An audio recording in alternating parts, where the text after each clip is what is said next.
I spilled spaghetti. I spilled spaghetti all over the floor, and now I have a bunch of hair in my spaghetti. I'm gonna eat it anyway. I'm gonna eat it anyway.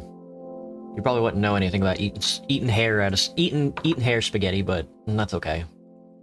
This button. Hello, everybody. Good morning. How is everybody's morning going? How have the last 24 hours been? Hope everybody's had a good time. I have been very lazy lately. A little too lazy. So lazy, in fact, that I am having to write a speech at the very last second, and it's kind of fucking me. And I feel like I don't understand the ideas that I'm writing about, and I wish I'd worked on it a lot longer, but lo and behold, life gets busy. So hello, everybody. How goes it? How goes it? This morning, I'm eating breakfast of spaghetti and a smoothie. A kiwi smoothie, I think. What's in this? Apples, kiwi, banana, mango, beets, and blueberries. They put 63 blueberries in this. That's what it says. Honestly, kind of wild. Alright, thank you. Thank you, Minecraft. I'm gonna get this up on the screen, and then we can play the video game. We are playing Lunar Ascendant today. This button, and then this button. We're back where we left off last week with, Lunar Ascendant. I don't remember where we were. Probably upsetting a lot of people. Trying to get the Artemisians on our side. Trying to get the working class on our side. Trying to have independence, but still having a connection to Earth. I don't want to be completely independent from Earth. Well, I would like to be completely independent from Earth, but I still want there to be trade, you know?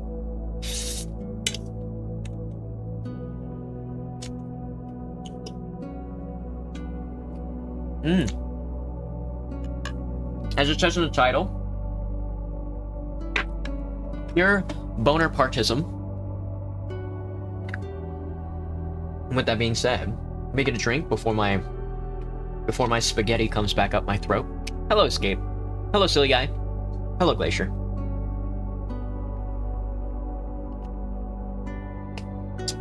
Oh, that's not a bad flavor. That's okay. They all kind of taste the same. All the smoothies I buy from the store all kind of taste similar. It's weird. Alright. We are playing Lunar Ascendant. Let's just jump into it. See where we are last time. Last time we kind of got our ass kicked, but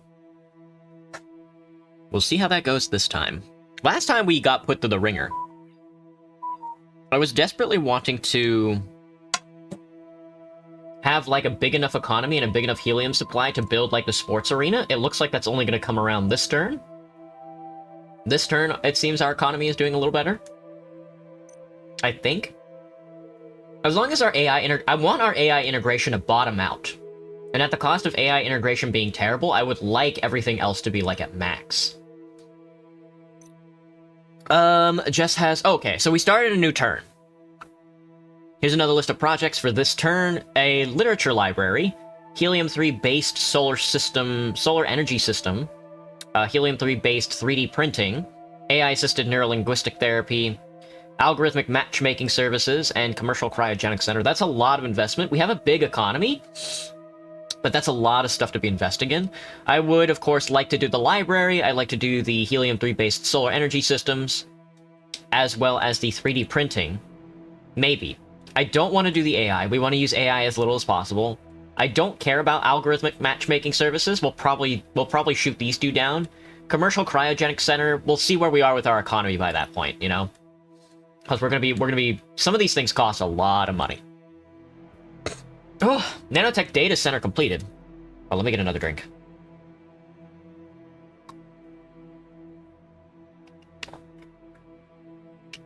Construction of the nanotech data center has officially been finalized. Following completion, Earth-based authorities have begun preparing tender processes to designate third-party operators for the facility. Multiple legal departments are reported to be involved in drafting and reviewing the operational frameworks before control is formally assigned. Legal consultants underline that the amount of focus spent on the details is unusual. Yeah, I don't know. Ooh. Gravitational stabilization base. Oh.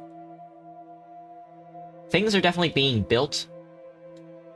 Oh, there's the zoo. There's the zoo that I built. There's the literature library would be built there if it did get built. Okay, good to know.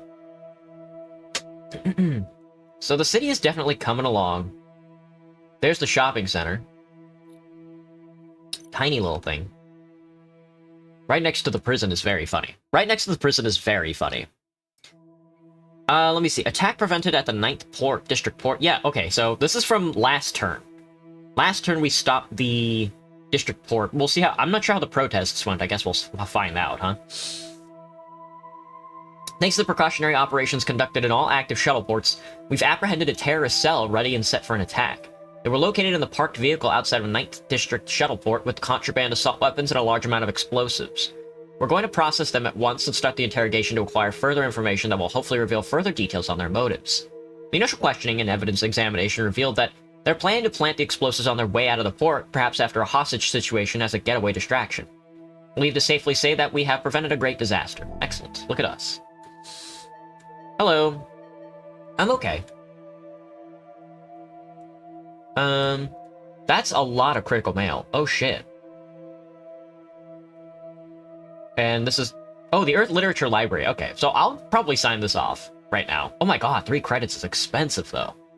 The project aims to import works of literature from Earth, both classical and contemporary, and act as a cultural hub that will reintroduce the people of Artemis to their roots. Help the citizens find inspiration in both coming up and new works of art, as well as feeling a sense of unity. Of course. Of course we will be investing in the library. Why wouldn't we invest in the library? How am I? I'm doing good. I just woke up. I'm eating spaghetti for breakfast.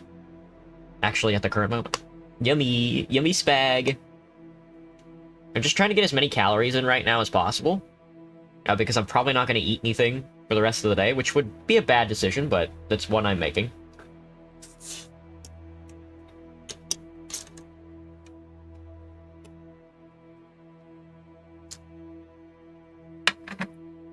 Okay. So we built the library. Or we invested in the library. Look at us.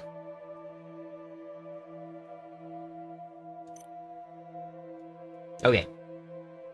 Let's see. That's a lot of mail. What's the game? This is Lunar Ascendant. It's kind of like Suzerain, if you've ever played that. What is this big-ass spinning structure down here, by the way? The old shuttle station? I don't think I can read it, though. Some sort of secondary tone. It's this building. Okay. Arlo. Mr. Mayor, we would like to express the deep regret we feel for the individuals who acted on their own accord on our side during the protests, but what happened was in no way an acceptable retaliation of their actions. We condemn the UEF field personnel for neglecting the civilians and focusing on protecting the UEF members. We wholeheartedly hope you will do the same. Hey, Graham. Been morbing, much like the movie? I agree. I will cut short as we need to tend to the wounded in our headquarters and check on the severely injured at the hospitals. No, Miss Mira shares my resentment towards your administration. Whoa. And the lack of security forces on such a critical event, she will get in contact with you as soon as we further informed on the situation. Hopefully you'll investigate and find out who those barbarians were, and why they took it upon themselves to attack the protesters and the UEF personnel alike when things got heated. Katya, the Penn Symposium aggressors. I'd like to first inform you that our symposium speakers and field personnel are injured but safe. Thankfully, we were able to get away from those outrageous and bloodthirsty attackers. How you could allow such savages to downright attack a peaceful and sophisticated social event such as our symposium is beyond our imagination, and we're deeply distraught.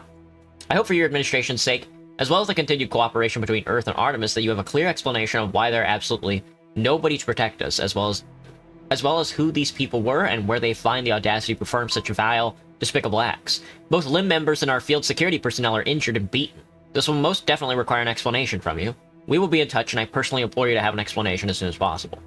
Oh, yeah. Mr. Mayor, have you heard what happened? We were there, with Simone and Izumi, and we barely got out. Who were those people? They were wearing black masks and came out of nowhere when the UEF personnel got physical. Thankfully, we're all okay, but this is so scary. Those speakers are scientists. They didn't deserve to be attacked like that. They were talking about groundbreaking studies. I'm sorry, my hands are still shaking. Dr. Izumi wanted to let me Wanted me to let you know we are okay. Gotcha. How am I doing today? I'm doing okay. I have a full speech I have to write in the next 6 hours after I get off stream. Which is kind of fucking with me, but I think I can get through it. We'll see. Hello, this is Mark, Sam's cousin. She told me to contact you before she's unconscious. She's hurt.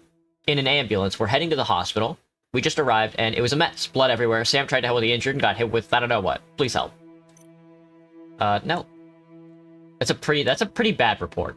Mr. Mayor, unfortunately the protests at the symposium have turned aggressive as we feared. Our teams arrived at the scene only after the dust settled and sides dispersed on their own. I'm afraid there are severely injured people being transferred to the hospital as we speak.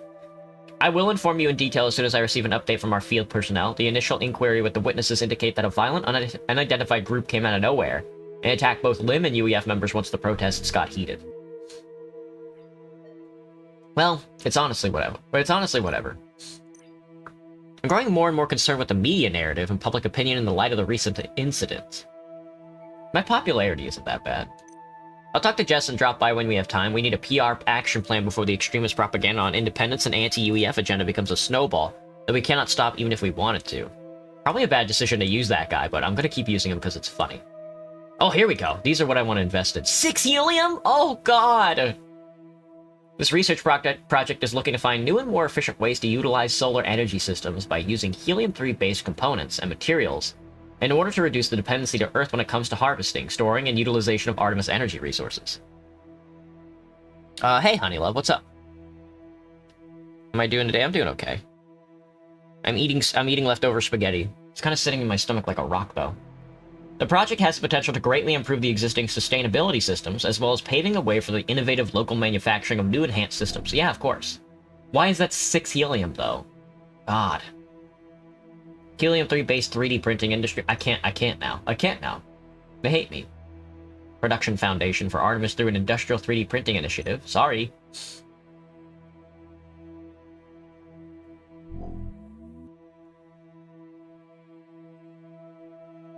I wish I could have.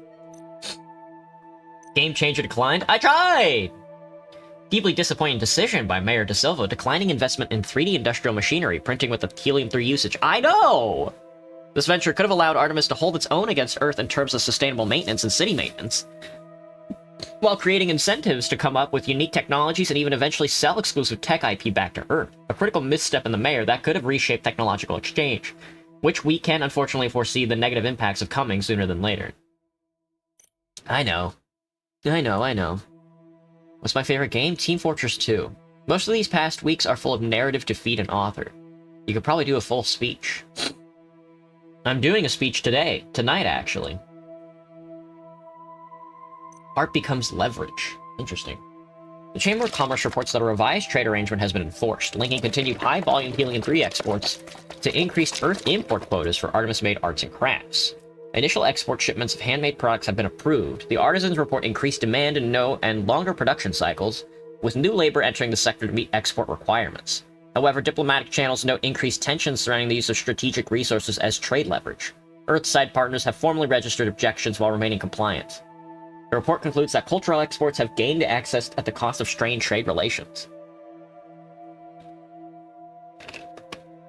I see. I honestly read that whole thing and didn't really absorb it at all. I have no idea what any of that means. But it's chill. I guess we'll find out one day. Unknown caller. This motherfucker again. Of course we're gonna keep him in our employ. It's just too funny not to. The mayor is corrupt. Well, I mean, why wouldn't I be?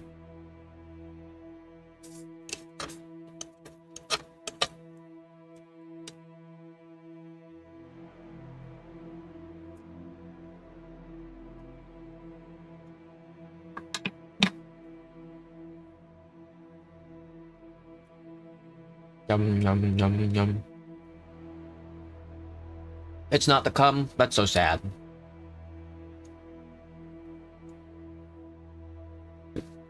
You got a pimple? I got a bunch. All over my body. I look like a leper.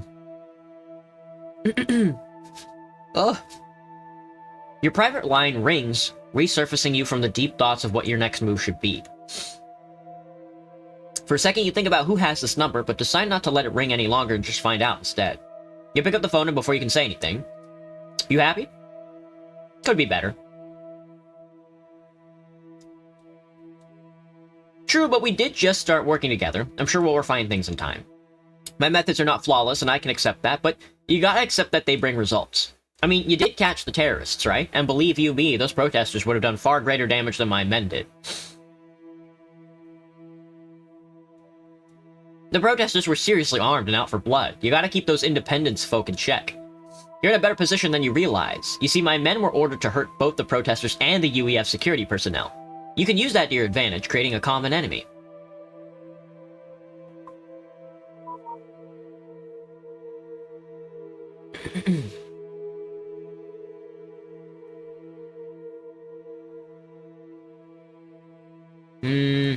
Lim is still blaming UEF for allowing this to happen. Naturally, because they have an agenda, and they want to bend the public opinion against UEF towards independence, but you have influence. Thoughts on water? Tasty! I could go for some water right now. Yours is on your head? Oof. You just need to keep Lim in check, and exonerate UEF from any blame in return for reasonable demands that will benefit your mayorship in the city. They'll be willing and generous as long as you ensure cooperation and smooth sweeping of this whole thing under the rug. This is how you play the game, Mr. Mayor. Talk soon. You hear a click on the other end of the line. It takes you a second to hang up, and a lot longer to process what you've gotten yourself into.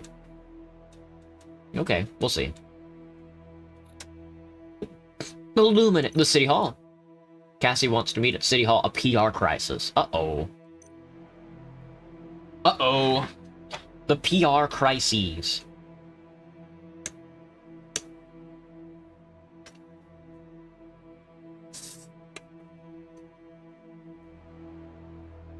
Hang on. I'm eating the rest of my spaghetti. I'm eating the rest of my cold spaghetti. That's kind of fucking with my stomach.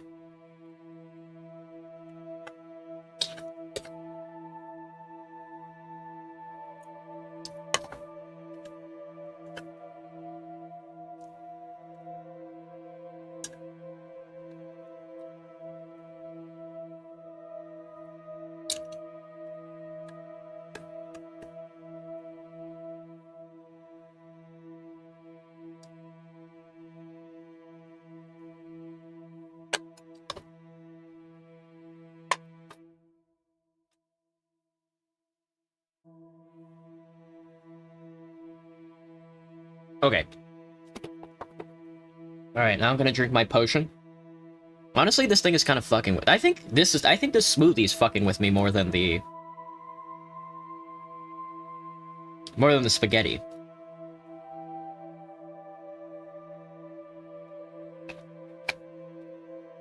Is it nighttime for me? Nope. It is 10:30. 10:30 in the morning. Your office door knocks twice and Jess pokes her head in. Hey boss, Miss Cassie's here, see ya. You can let her in, Jess, thanks. Got it, boss. The thudding of Cassie's heavy steps enter the room before she does. A short woman made tall with the high soles of her military boots, she wears a tunic and many bracelets, and a thick leather belt with a large silver buckle. Her blonde, turning silver hair, naturally fluffy with large curls, is adorned with braided locks, which are held together with beads and trinkets. She looks like an unexpected mixture of a bohemian fortune teller and a fashion blogger. Hey David, nice to see you. Thanks for taking the time. Don't mention it. We got a potential ship sinker in our hands, David. This whole thing allows Lim to blatantly blame Earth for everything, and they're grabbing onto that opportunity like a dog to a bone.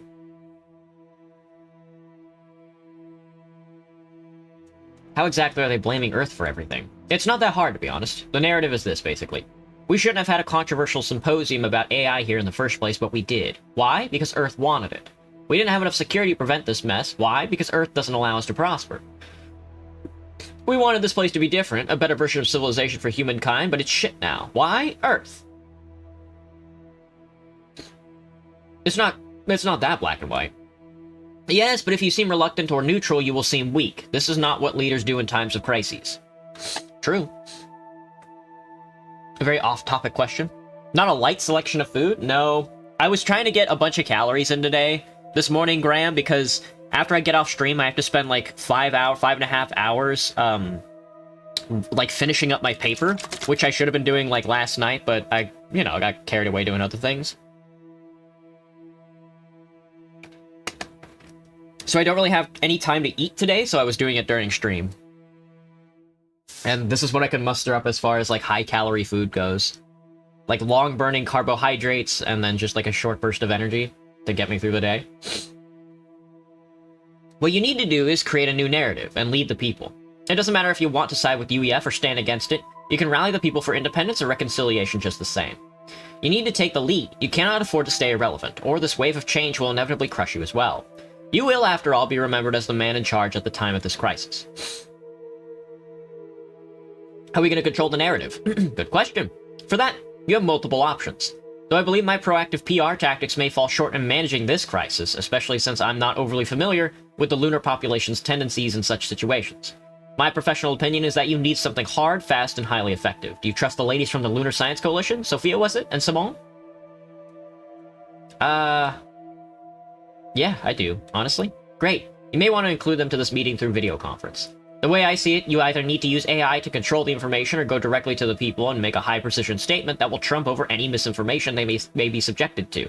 Either way, we can use their expertise and assistance. So it's them, or we freefall? Okay. Shortly after your request, Sophia and Simone are on the line. Cassie explains the situation without going into too much detail. I see. Well, I'd suggest... Actually, Simone, I'd like to go first if you don't mind. Damn. VTubing increased the femboyish propaganda? There are only a couple of femboy VTubers, and they aren't that popular. I know Shu is pretty popular, but...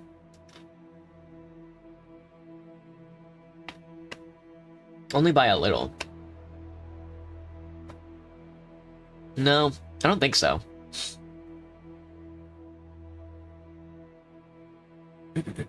You've seen an increase? I don't know. Simone looks surprised for a second, but her expression turns into a pleased approval shortly after. Why, of course. Go ahead. Sophia looks even more encouraged by Simone's approval. I'd like to first mention that we definitely have the necessary means of AI in terms of media targeting to ensure that our selected audience receive not biased, but counterbalanced information.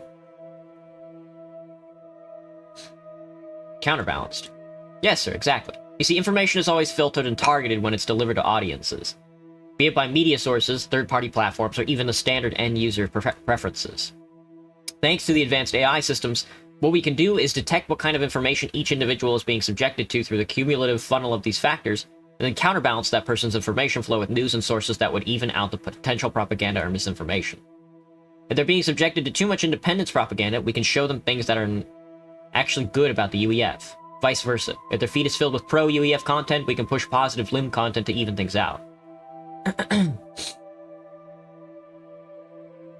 What if we push people into independence? Of course we can use like that as well, but it would be unethical. Please, Sophia. These are extreme times, and extreme measures may be required. Let's not argue semantics and solely focus on assisting Mr. Mayor. It is doable, right? Yes, ma'am. I must express that I find this a risky approach, sir. I don't intend to tell you what's right and what's wrong, Mr. Mayor, but I must warn you against using AI in this capacity, even if the intention is noble. If you create a precedent like this, you may also be creating a control device that's open to abuse in the future. My advice would be to issue a written public statement and address people directly with the confidence as you tell them what they should believe in. Studies have shown over and over again that people believe what they're directly being told by their leaders, much more so than what they read or hear in third-party media. The audience actually has an influence on the streamer? I would agree. I would agree. People are not abstract concepts, not even if they are filtered through this like secondary feed. Hello, Ruby. Yes, but if you use the AI route, you'll have plausible deniability. You can deny counterbalancing or controlling information if need be, whereas if you issue a statement with your signature, what you said is, well, what you said. They both make valid points, David, but either way, you need to take action. I don't want AI involvement. I'll address the public directly with a written statement. The people deserve that. Of course, sir. I'll send you a detailed list of topics and suggestions for your statement. They all leave the meeting room, and you once more alone with your thoughts. Oh, that was it? We weren't going to talk about, like, what we need to do?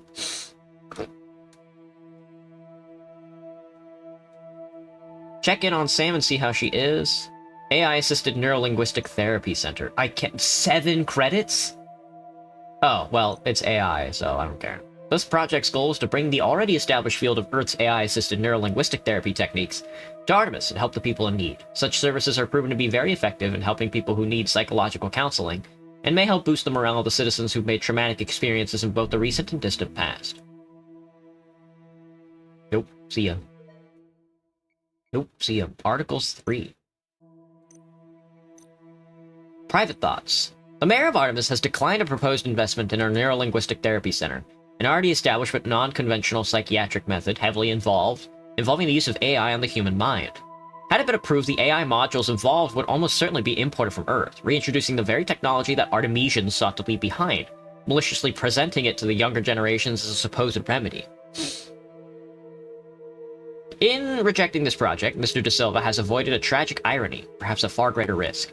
The quiet surrender of our minds, and with it the gradual assimilation of our society and culture. The window into the lunar mines shut off. The recent decision from the mayor's office to decline a proposed neurolinguistic therapy center has limited what could have become far more than a simple psychological treatment facility. Without access to advanced AI modules and data packages drawn from Earth's cumulative research and development, the Lunar Science Coalition loses a valuable opportunity to conduct experiments and design new approaches in understanding the short and long-term effects of lunar habitancy on the human psyche. As a result, our ability to help citizens becomes more accustomed to life in the city is constrained, potentially delaying progress towards a future in which humankind is better adapted to interplanetary travel and extraterrestrial habitancy. Your mom.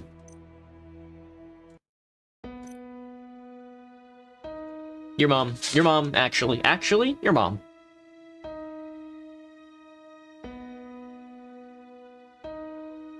Okay. Alright, what's the rub? We don't have... God. Even with this big-ass economy that I have and these big-ass boosts, I still can't purchase everything I want to in one turn. Which is interesting, needless to say.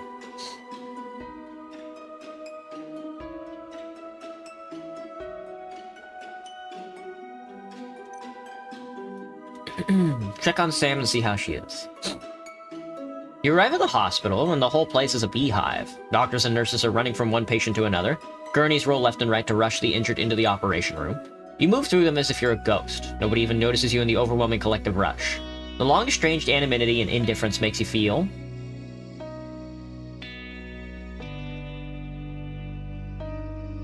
regretful. You caused this and they don't even know. You wander for a while to find the ICU, and before long, a red line on the floor guides you to your destination.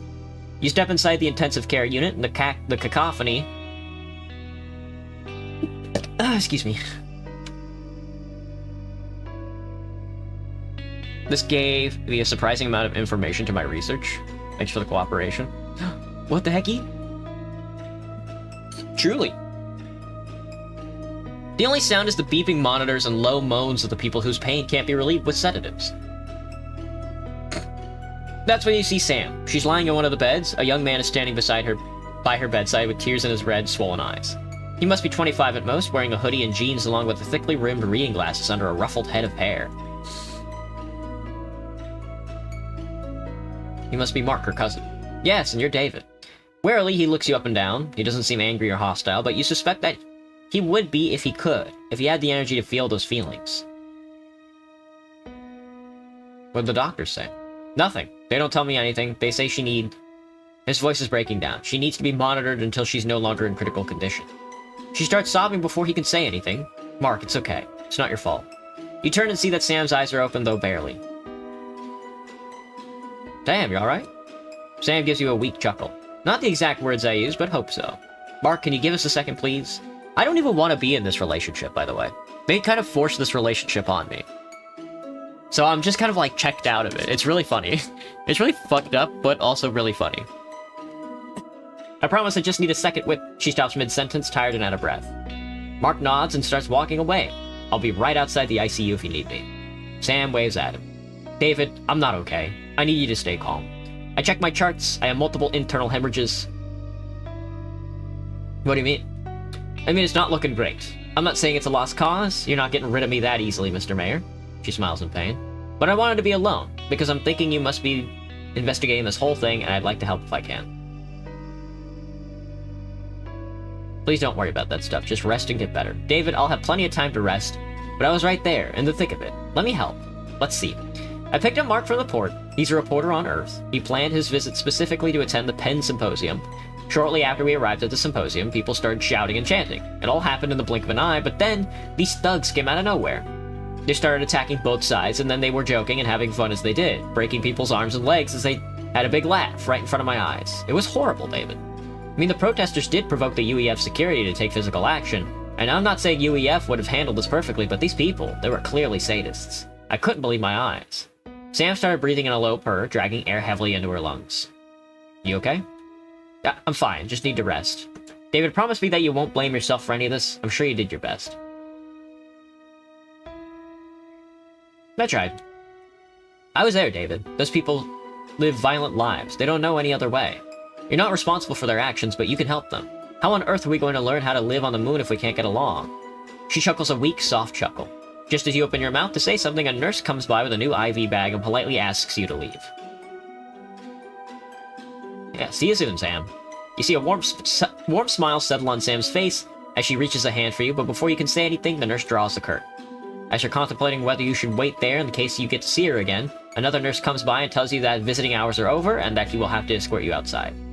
You comply and walk with him toward the exit. But just then, when you're about to step outside, the nurse turns to you and reaches his hand out to shake yours. You're the mayor, right? Henrik mentioned you. He was supposed to come by last week, but I haven't been able to reach him since then. I guess you're the next best person to give this to. I hope you use it to help people. I'm putting my neck on the line here. He shakes your hand and gives you a nano disc in the meantime. Before you can say anything, he turns around and disappears into the hospital's crowded corridors. Left alone outside, you head back to your vehicle where Jess awaits. Wah! The UEF Department of Justice has something to say to me. Oh, do they fucking now?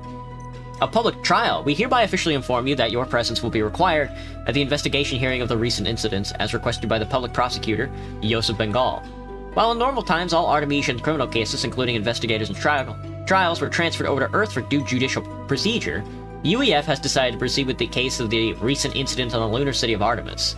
This will hopefully ease the negative remarks and notions against UEF and allow for transparent progress towards finding the responsible parties.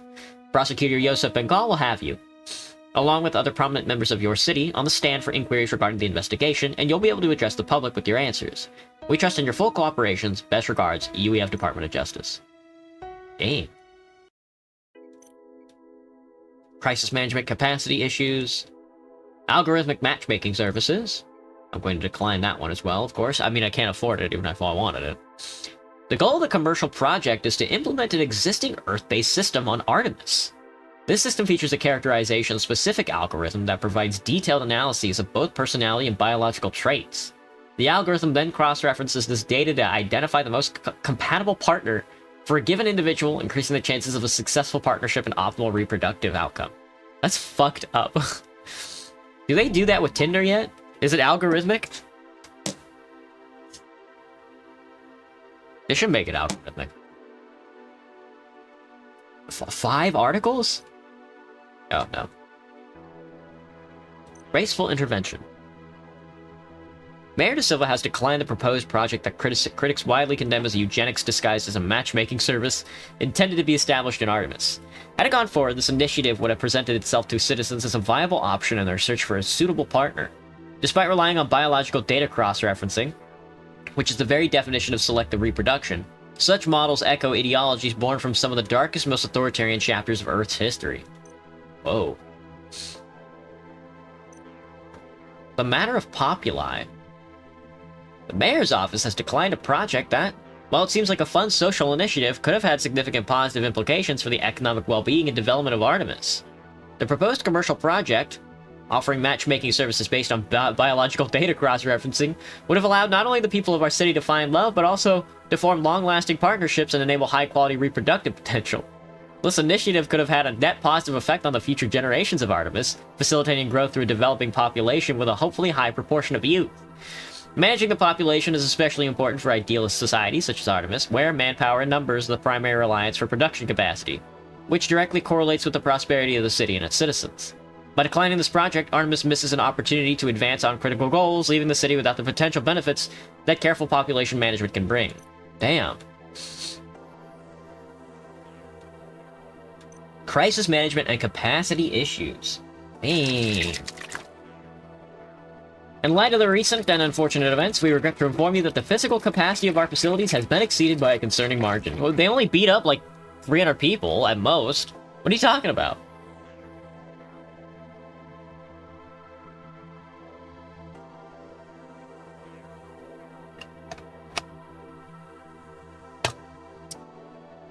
We are not able to provide rooms or beds for the seriously injured citizens due to the capacity issues. We're forced to turn away less critically injured to take care of themselves at home, while housing the more seriously injured in the office spaces and janitorial rooms of our facility. We're extremely worried that if this issue persists, the people inflicted with injuries, small or big, will suffer from complications such as infections, internal bleedings, disfigurement, and losses of limbs, which could have otherwise been prevented. Thank you. Thank you, Artemis City Hospital.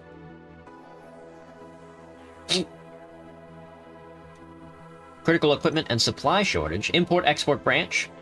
We are receiving multiple complaints and demands from the Artemis City Hospital management regarding the shortage of critical items such as trauma kits, ventilation and oxygen supply units, wound care packs, and surgical equipment, and more. We've been in constant contact with the suppliers from Earth regarding an emergency shipment of necessary items, but the process is being delayed due to the operational procedures of our trade agreements.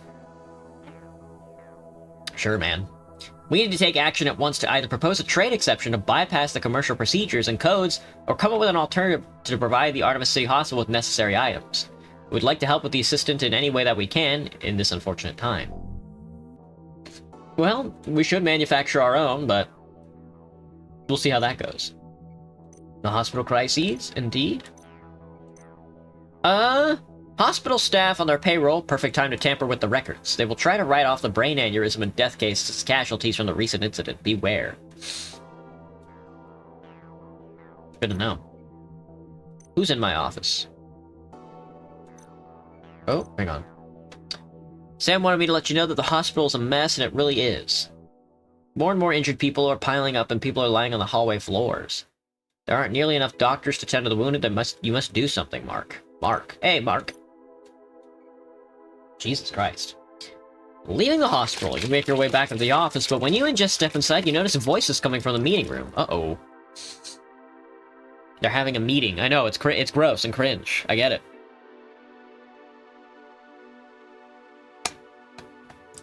Jess suddenly steps in front of you and takes out a small firearm, and under her jacket is a single swift motion. From under her jacket is a single swift motion. Glad to see you're prepared. Always, boss. It's just for caution, especially against situations like this. She slowly moves towards the meeting room. I stay still. You freeze in your position and wait for her next move. Jess makes a hand gesture telling you that she's heading in. She gives you an affirmative nod and heads inside, though just as she starts opening the door, you hear the voices a little better, which allows you to recognize who they are immediately. The voices belong to Mira Chen and Arlo Galan. You get her attention just in time and gesture her abort with your hand, pointing at the gun. She looks at you and immediately trusts your judgment, holstering the weapon in one swift motion. You step inside to greet Mira Chen and Arlo Galan. Is my abode soundproof? About as good as it can be. I live in a big concrete box, so it would be really weird if any of the sound got out.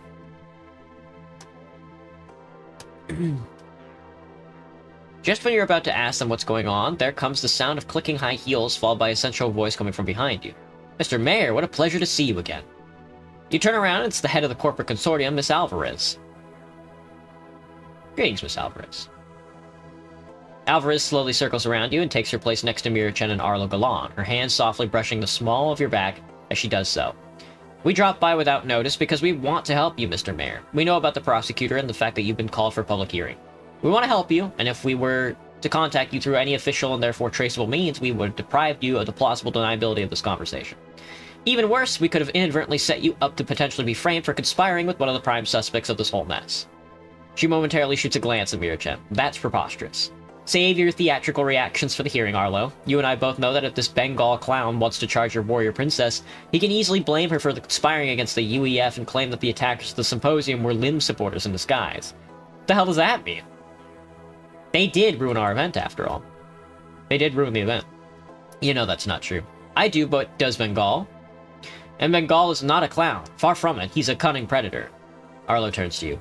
You can't trust a word he says. He comes off friendly, it's an act. He's coming at you aggressively, he's taunting you to make you slip. Arlo has a defense lawyer on Earth before he retired to become a consultant. And I faced Bengal multiple times. None of them ended well. He was the only one who bested me time after time and sent innocent people to prison or worse.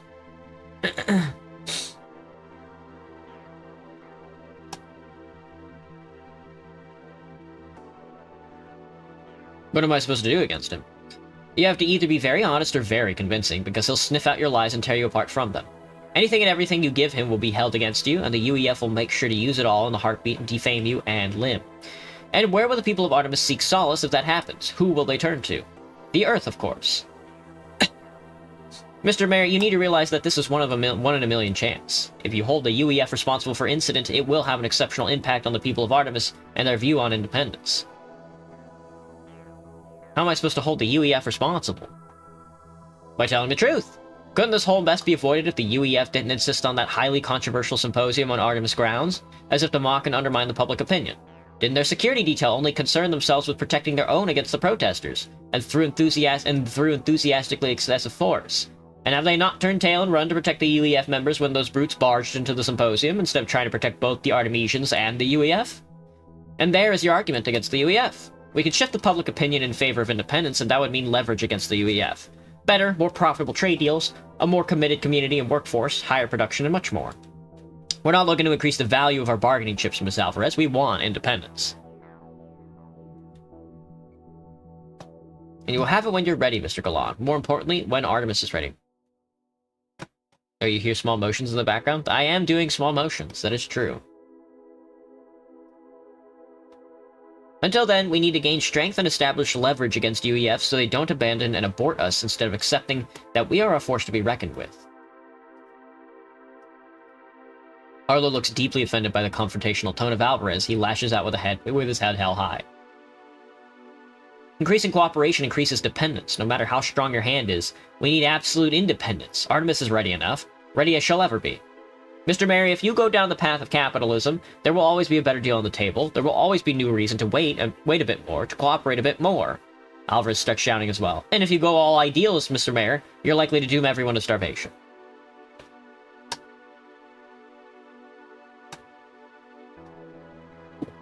Oh. Excuse me. Miss Chen, you're awfully quiet. With your words, Arlo turns to Mira Chen and stares at her expectantly. Like a tutor to a pupil in front of the classroom, you think. I agree with Arlo. I think you shouldn't hold back. This is a very rare opportunity, Mr. Mayor. I see. Before you can say anything else, the door of the meeting room swings open, and it is Petrov. Accept my apologies for showing up without prior notice, Mr. Mayor. When I heard the shouting, I initially thought that maybe this is not the best time, but now I see that perhaps I couldn't have arrived at a better moment. Mr. Petrov, come in, please. Petrov gives you a gentle smile. I wanted to talk to you about the port workers and their morale after the recent incident, sir, but first I must speak my mind on what I just overheard. He turns to Arlo and Alvarez and speaks in his usual calm and soft tone, and yet the conviction behind every word is scorching hot. You are spoiling the dead's memory, and their bodies are not even cold yet. We should be focused on solidarity, not fight over how to get the best out of the situation. He turns to Mira Chen and you. Mr. Galan and Miss Alvarez will not be taking the stand at the prosecutor's hearing, but you will. You need to choose whether you want to fight your own fight or for the people. He stares into Mira Chen's eyes with compassion. Or someone else's. I don't want to hear this. I trust you'll do the right thing for Artemis and her future, Mr. Mayor. She leaves the room without speaking to anyone else, the sound of her high heels echoing through the hall for a while after she does so. Could be your hearing or my microphone. I'm not hitting my microphone at all. I could be, though. I'm just bouncing my bottle on the ground at the current moment. I think it's best if we leave too. Mira, we need to practice your speech for the hearing. Mira, still staring at Petrov with a thoughtful gaze, nods silently. She shakes your hand before she leaves the room and gives a curious smile to Jess. I will see you at the hearing, Mr. Mayor. Arlo and Mira leave the room and Jess follows them back to their desk. You are alone with Petrov. So, Mr. Petrov, you mentioned the port workers? Yes, Mr. Mayor, but before that, I would like to briefly talk about the hearing. I'm worried that whatever this hearing leads to has the potential to prove more devastating than the incidents that we've been through so far. The city's nowhere near the required level of self-sustenance, Mr. Mayor. We have made promising advancements, mostly thanks to your administration, and we're getting closer to establishing an actual system of self-sustenance. We still need more projects in various areas, and if we sever our ties with the UEF right now, all that we worked so hard for could go to waste. I understand your concerns. Petrov nods in silent acceptance. Mr. Singh suspected that you'd be contacted by the LIM and the corporate consortium.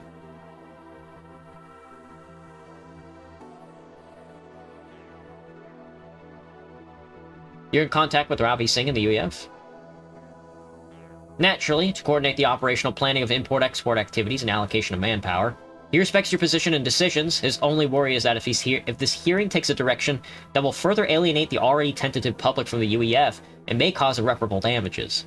If you, as the leader of the people, reinforce the current negative public image of UEF that was manufactured without necessary evidence by certain parties, both Mr. Singh and I are afraid the whole system may be inflicted by the repercussions. You think I would speculate on her growth?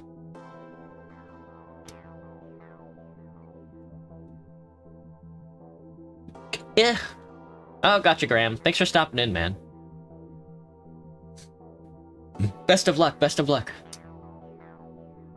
That's not what I mean at all, sir. Yet when one stands on top of a hill, the echo of his words carry the danger of turning into gospel.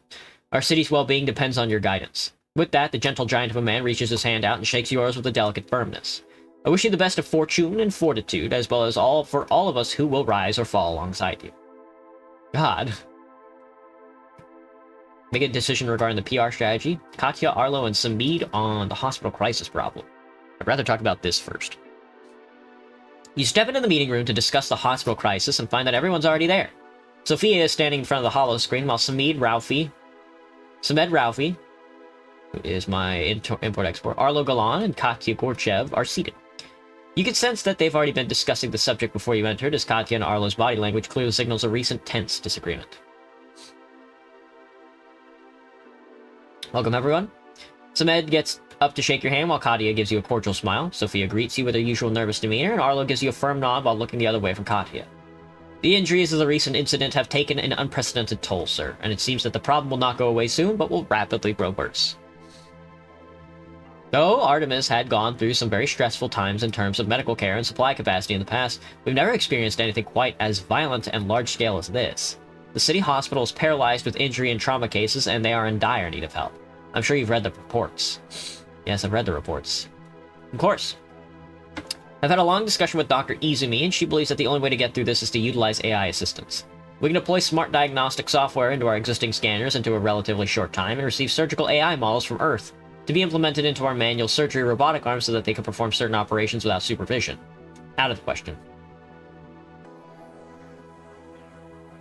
This is a rather critical subject. Why is Miss Chen absent? He gives you a venomous, disdainful look. She's tending to other matters at the moment. But I have been sent here by her and can speak on her behalf, don't you worry. And when I speak not just for Mira, but for the people. My place is always and forever with the people. My heart goes out to the ones who are hurt and will do everything in my power as well as my movement's power to help them. But there must be a limit to what we are willing to do in order to help the wounded. No war would be waged, for one or both sides would surrender to prevent injuries and suffering.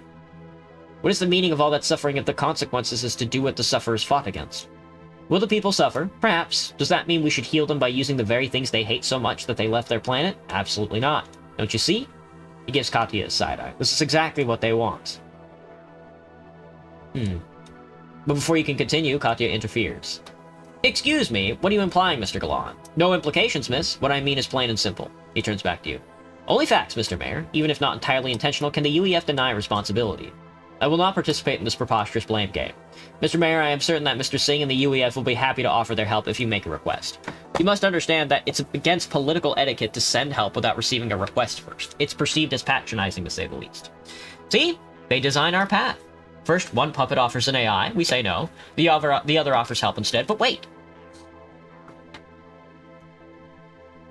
Only if you ask for it and say pretty please. Sophia frowns at the puppet remark, but does nothing more than to fidget. We don't even want anything in return. Yes, nothing, except the comfort of knowing that you can, at any time, say, remember when we helped you, because you asked us to. Nothing but that.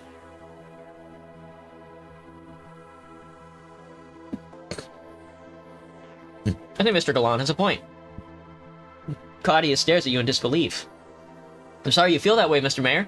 Perhaps the recent incidents have taken a toll on all our judgment. Perhaps, yes. Katya gives you a reassuring smile and focuses back on the matter. Just as she's about to continue, Arlo interrupts. Do what should have been done a long time ago. Get the freeloaders of Earth out of those fancy apartment complexes in the upper district. Turn the buildings into something our people can make actual use of. In this case, emergency rooms for the wounded. Are you insane? There's people here. Those people are here, away from their families and homes, to help your city. Yes, not to keep an eye and nose in our business. To help us, that's all. That wouldn't do anything to solve the issues with the equipment supply and staff shortages anyway. Just purchase the needed material and use it in the apartments when we turn them into medical emergency rooms. Why aren't we purchasing more medical equipment? Setting aside the force people out of their homes part. Arlo huffs again, but doesn't interfere. Perhaps he's more interested in what Samed has to say than what Kadia had. We're not able to do the purchasing, unfortunately. The Earth Medical Products manufacturers impose strict quality control checkpoint procedures for any and all exports they perform, so that they don't end up liable if we face any issues and claim they sent defective or faulty products. Corporate lawyers are very careful when it comes to causing interplanetary crises naturally.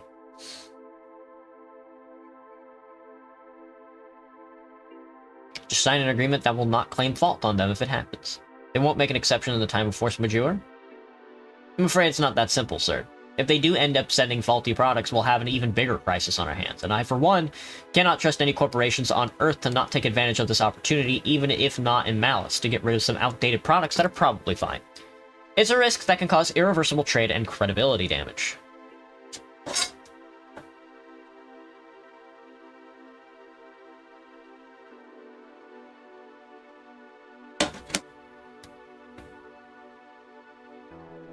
So we don't have anything? You don't have his suggestions as well? So we don't have anything. Well, I don't know about using the UEF apartments as emergency rooms, but if we were to have enough space, maybe we could just ask the UEF to temporarily send over some doctors? I mean, asking for monetary help and supplies is one thing, but asking for temporary personnel shouldn't put us in too much of an indebted position, right? They wouldn't be of any use to you. What do you mean? I mean, exactly as I say, sir. They literally wouldn't be of any use. They can't. As in, they wouldn't be able to use your equipment. The doctors on Earth have been working with AI supervision and assistance for generations now. They don't have the manual training to operate on injuries manually. What a shame. Yes, Mr. Galan, it's a shame to have a functioning failsafe system that doesn't leave us in a position where we're short of staff to help people and save lives. We're the ones who should be ashamed of ourselves. Arlo opens his mouth to retort, but the discussion feels like it can go on forever if you don't put a stop to it. Thank you for your input. I'll make a decision as soon as possible. You stand up and leave the room before anyone else can say anything. Whether it's because you've gathered all the information you'll need to make a decision, or if it's getting harder to stand with arguing while there are people out there suffering, you're not sure.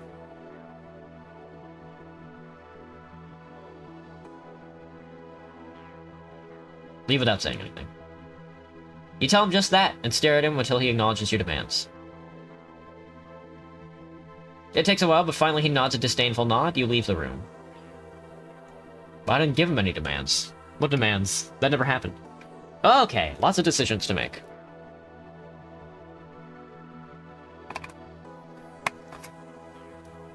As far as the PR strategy goes, in light of our recent meeting and your decision on an official written statement, I've received detailed information from Simone. Here are the potential routes we could take in the statement in order to proceed with your choice direction. Waiting to hear from you and your final preferences. Pro-UEF, anti-UEF, balanced, impartial, anti-UEF agenda.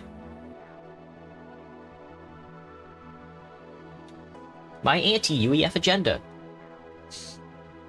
And then as far as the city hospital crisis goes, we hope that you're well and you've had time to think. Reach a conclusion regarding the persisting issues we're facing at our facilities.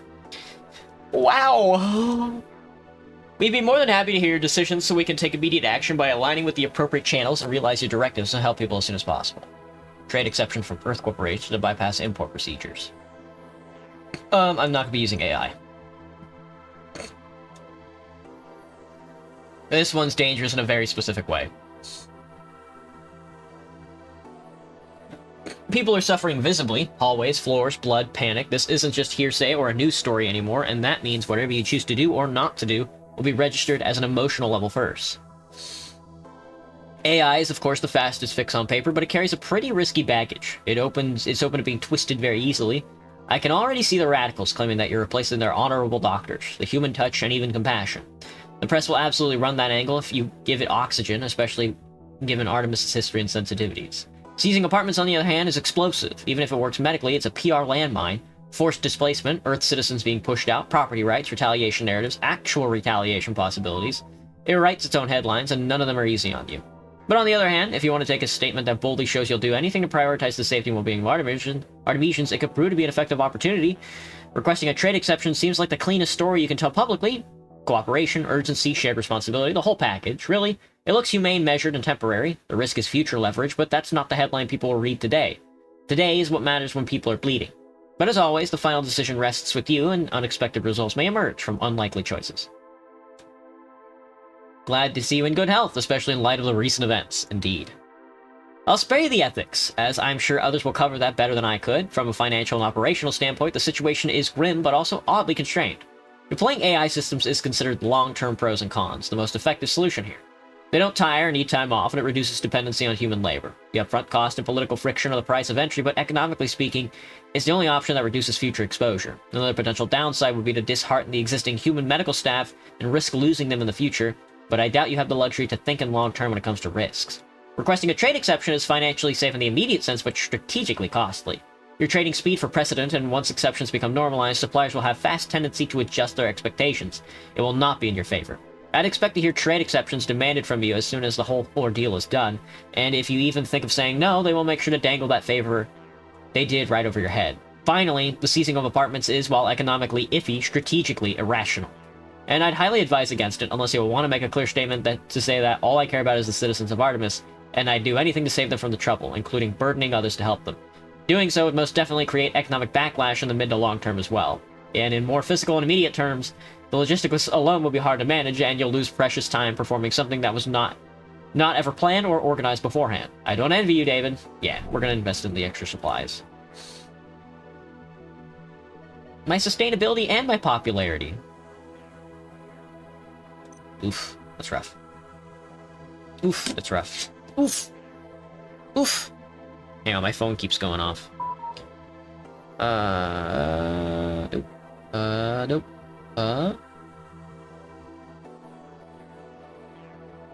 Okay. Let me see. Lowered standards, higher risks. Sources close to the mayor's office report that emergency medical supplies are being rushed through relaxed import procedures and reduced quality inspections. Lowering standards in the name of urgency is not compassion, to the contrary, it's a gamble with public safety. Above all else, all Artemis City Hospital should not become proving grounds for Earth's suppliers whose priorities we have no control over. One can't help but ask if these are free favors, or if the UEF's unwillingness to help create obligations that will outlast the current crisis. Hello, Barracks. At this point, just read a book? Yeah. This may be presented as a necessity by Mr. De Silva, but necessity has often been used to justify surrender. Today's medical supplies, tomorrow the cost may be much higher. Necessary exceptions. The mayor's decision to request a trade exception for the medical supplies represents the kind of decisive action Artemis City has lacked for so long. In times of need, we can clearly see the complete adherence to Earth-imposed trade procedures serve not the people but the policymakers. The mayor has shown willingness to take responsibility and accept risk, which is the defining quality of leadership. We should also underline that if the existing trade rules were fair, exceptions would not be required in the first place. These actions should not be viewed as a temporary lapse, but as proof that current frameworks are inadequate. Only then the exceptions of today can inform and shape our future standards on the problematic dynamics of trade between Earth and Artemis.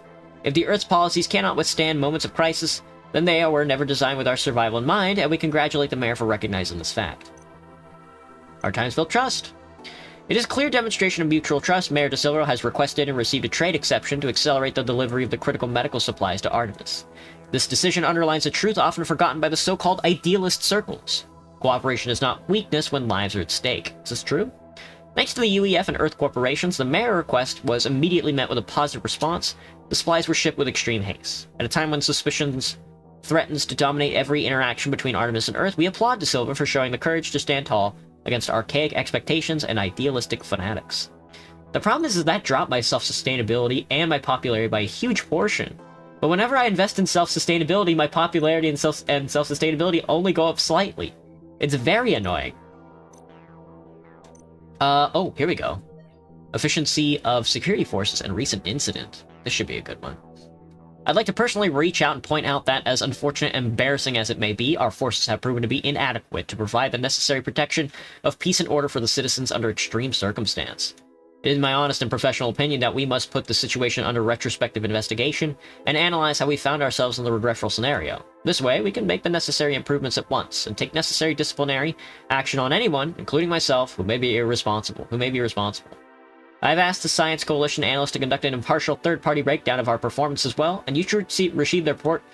You should receive their report, very soon regarding the potential shortcomings of our organization. Interesting. Commercial Cryogenics Center is... 6 helium. Fuck. I really wanted this one, too. Commercial Cryogenics Procedures application centers to utilize helium-3 and create a new industry where Artemis can have monopoly over. Cryogenics technology is officially successful. The procedure requires helium-3 as the main component of organic preservation by opening a center here on Artemis. Has confidently notes the potential to access memories of frozen individuals. Your mom. Fucking your mom. Excuse me. Hospital crisis has been solved. Security force inadequacy. Frozen progress. Mayor De Silva has declined the proposal for a commercial cryogenics center. The project has the potential to be a particularly noteworthy example of how foresight and out-of-the-box thinking could have been applied to utilize the local helium-3 resources instead of selling them directly to buyers on Earth. I would have loved to invest in it, but I never have enough resources for anything. Every turn, I only have enough resources for like one purchase, which is fucked up. The ambitious venture could have also drawn considerable tourism from Earth, especially if a strategic plan had been implemented to limit or exclude Earth-based cryogenics companies from accessing helium-3, thereby shifting demand to moon-based service providers and boosting the local economy.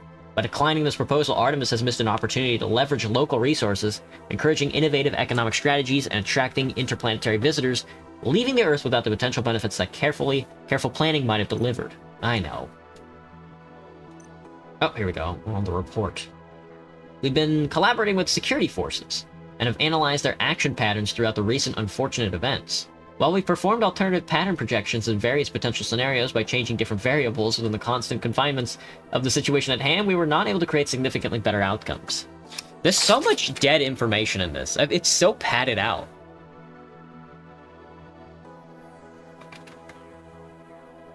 But I guess that's just like a report from the Science Center. That makes sense. This tells us that without changing one of the main variables, a disaster could not have been averted in a given situation scenario. The main variable is the personnel capacity of the security forces, sir. While Artemis' population kept on growing both due to citizen procreation as well as immigrations from Earth, the security forces' active personnel count has not significantly increased. This has multiple evidence-based reasons. The more prominent ones being that the new generations are not as passionate in traditionally masculine roles of warfare, protection, and law enforcement, not having any wars in the city's history to require the glorification of armed forces in subfloras of different cultures. Shut the fuck up. Artemis Armed Forces, been originally funded by the Earth, was an urban law enforcement force to make sure the colony's peace is kept intact, and so on. What is this fucking... What is this shit? What am I reading here? Why is my fucking... Why is my science foundation... Why is like the science department using personality-based pseudoscience? Unfortunately, these factors can lead to the stagnation and even shrinking of law enforcement units. Without anyone to oversee the city's different institutions before you came to office, it's our analysis that this is exactly what happened. While this issue is almost impossible to solve in a relatively short time since new personnel would require training and qualification tests, it's our advice that you take action at once. Make sure this doesn't occur again in the mid to long-term time period. The security forces were very transparent in their dealings with different factions. We have gone over multiple complaint mails from various fronts. We'd like to organize a meeting to discuss, gather input from all involved parties so that we can provide you with the most information before you make a decision. Can't I just get more personnel? I think more personnel would be a good investment. I don't know. Am I sicko for saying that? Alright.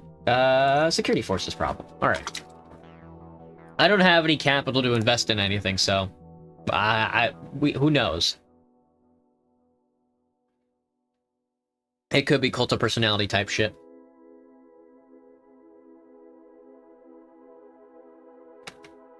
Okay. Smoothie drank. I have now drunken my schmoove. I should get some water, but I don't feel like standing up. Just when you think you have some peace and quiet to collect your thoughts, the two knocks at the door echo in your room. Jess pokes her head in. There's a bunch of people here, boss. Ms. Ackaby says they all insisting on being presented. Coming. You stand up and start walking in the meeting room. Oh! Everybody seems to have a say on this. When you step in, there really is a whole lot of people there. Solomon is standing in one corner of the room, while Simone, Samid, Petrov, Katya, and Arlo are taking their seats. I don't see Petrov on this list. They greet you with thoughtful expressions, and you can feel the tension brewing in the room. Thank you for coming. Colonel Solomon, we have already delivered a report to Mr. Mayor on the current situation. Would you like to start? Oh, there he is. I've also sent a mail and explained the situation and our cooperation. I think we can go ahead and start with the suggestions. In that case, I should go first.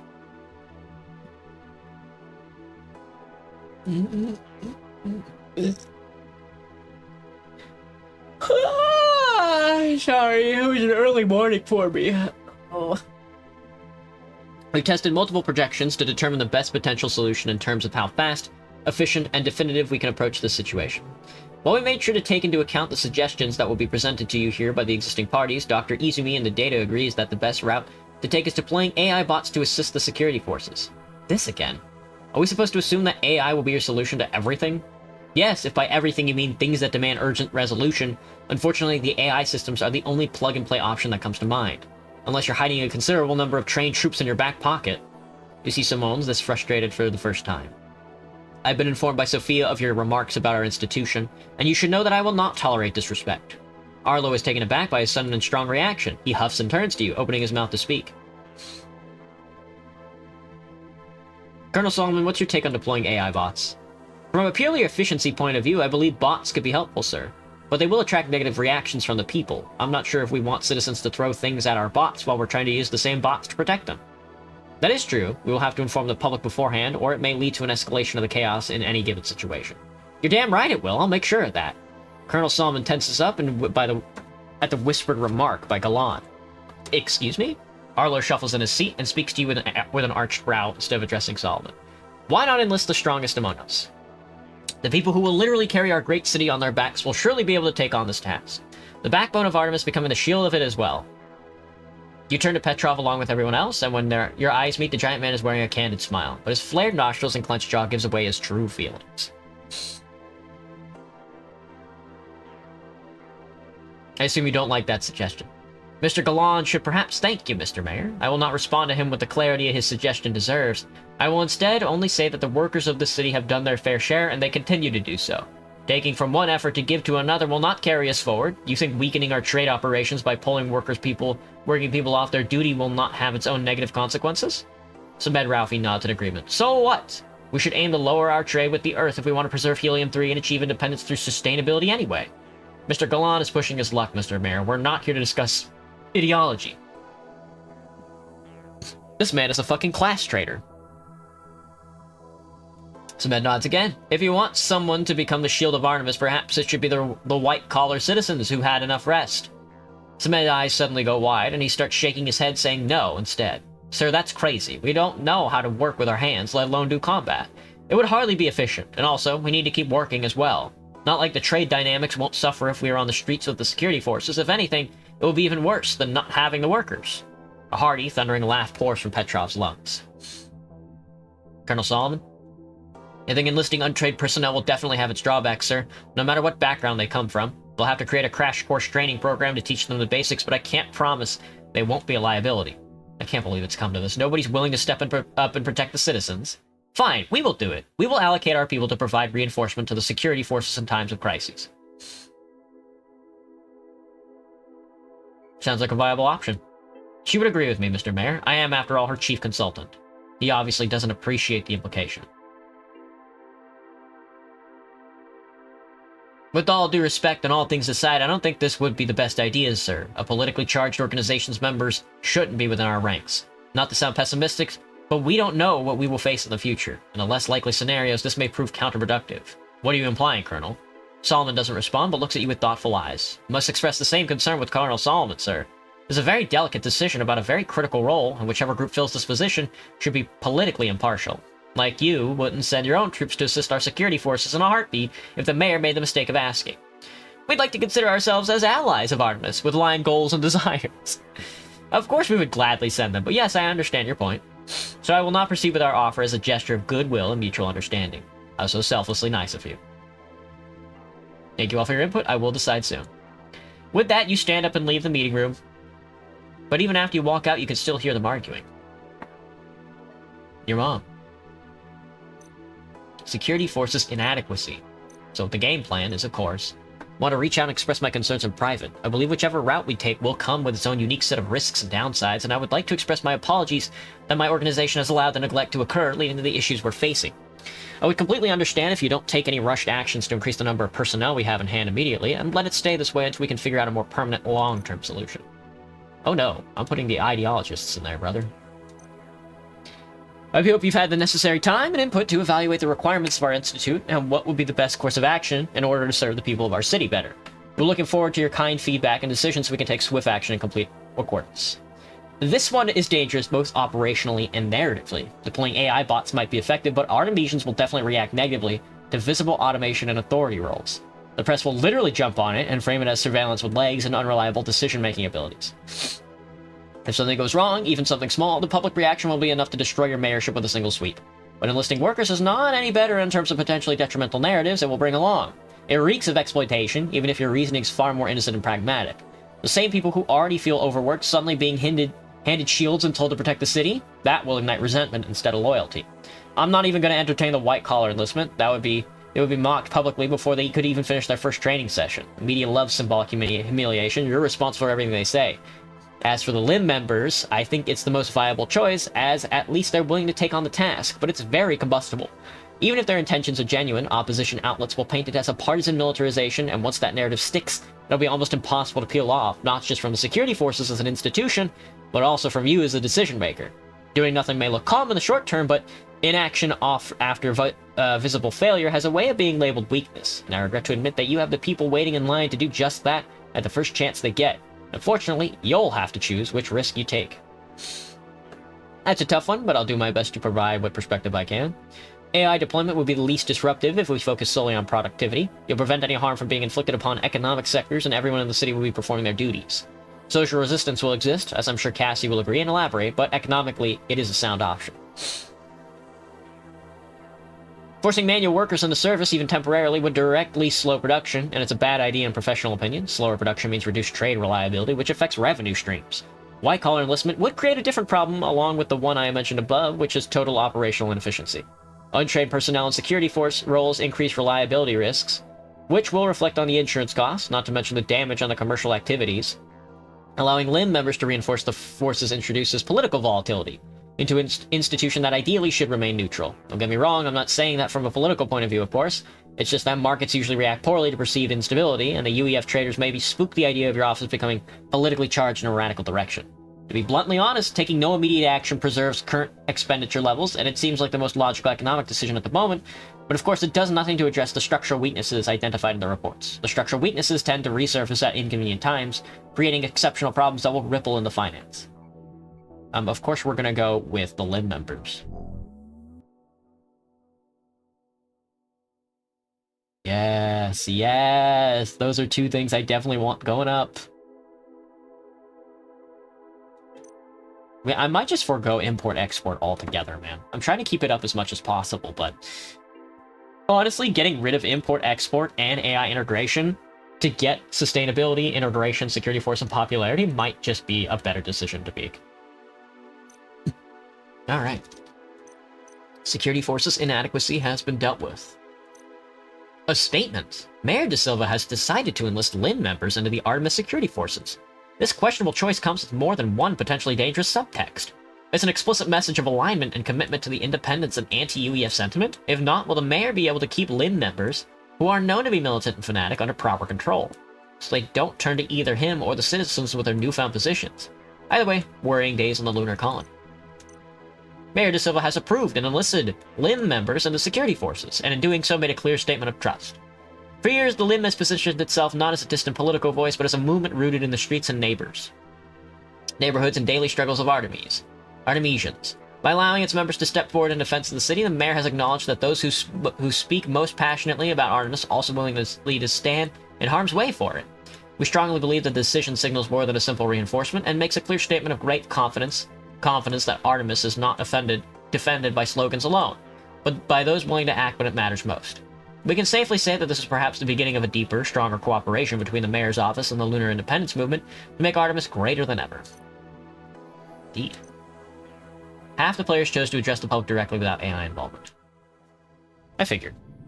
I figured also. Turn 6, 7. Oh, I have a shitload of helium now. Alright, well, that should be able to boost our economy a ton. 12, that's crazy. That solar energy facility is a +3.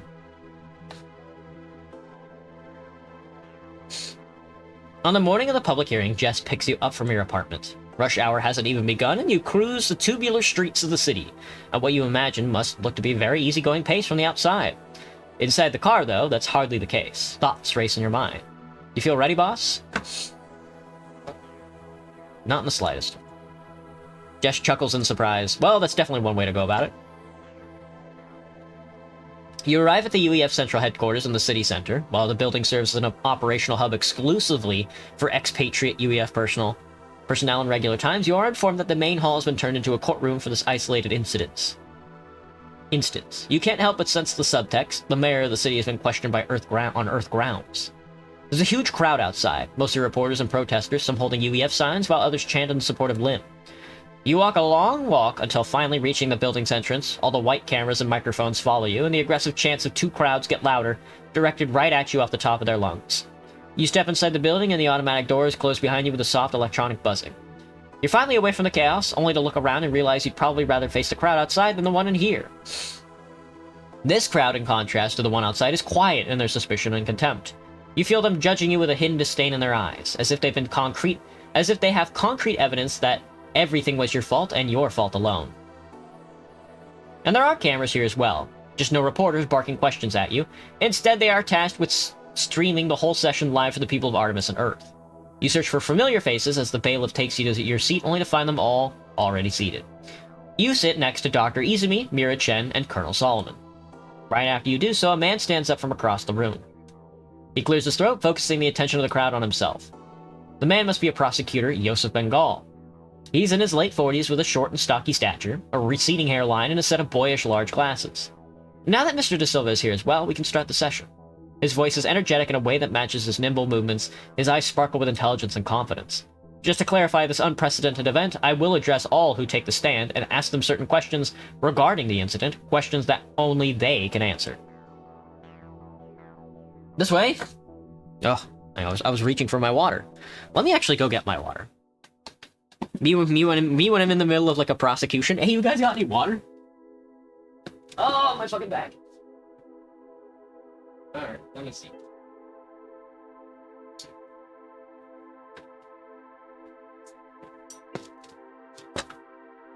Ah, jeez.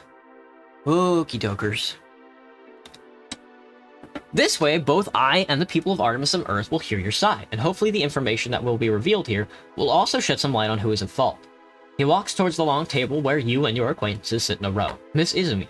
Dr. Izumi. Apologies, Doctor. You were at the symposium throughout the event, am I correct? You are correct. Then can you tell us what happened briefly and in your own words? Everything was going well. The audience was very much interested in the subject of Penn, especially the miners and other physical labor personnel who were led by Mr. Petrov.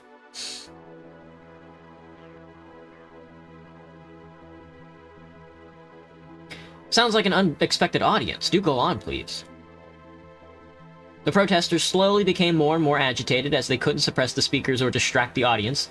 Shortly after, they resolved to verbal aggression and threats, which led to physical altercation. But before things got out of control between the protesters and the UEF security, those thugs in black appeared out of nowhere and started attacking both sides violently, which of course created a complete chaos. Bengal turns to you with inquisitive eyes. He seems slightly disappointed with your silence, but quickly regains his composure and continues on. Sounds like you've been through a dreadful ordeal indeed. Please accept my sincere sympathies on behalf of the city and its concerning lack of security measures. Bengal takes notes for a short moment, and then he turns his inquisitive eyes to Mira Chen with fresh enthusiasm. Right, let's move on. Miss Chen, as the leader of the Lim, what do you have to say for yourself, your followers, in regards to the events of the symposium?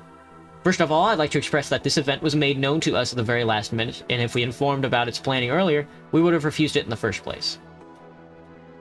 A brave statement, though I admire the conviction. I can respect that. It is no secret that we do not condone the use of AI, and it is well known that the majority of the city shares our concerns regarding this matter. Voicing our opinions through protest should in no way legitimize unwarranted violence. Not from the UEF, and especially not from faceless and nameless thugs. Bengal nods and takes a note.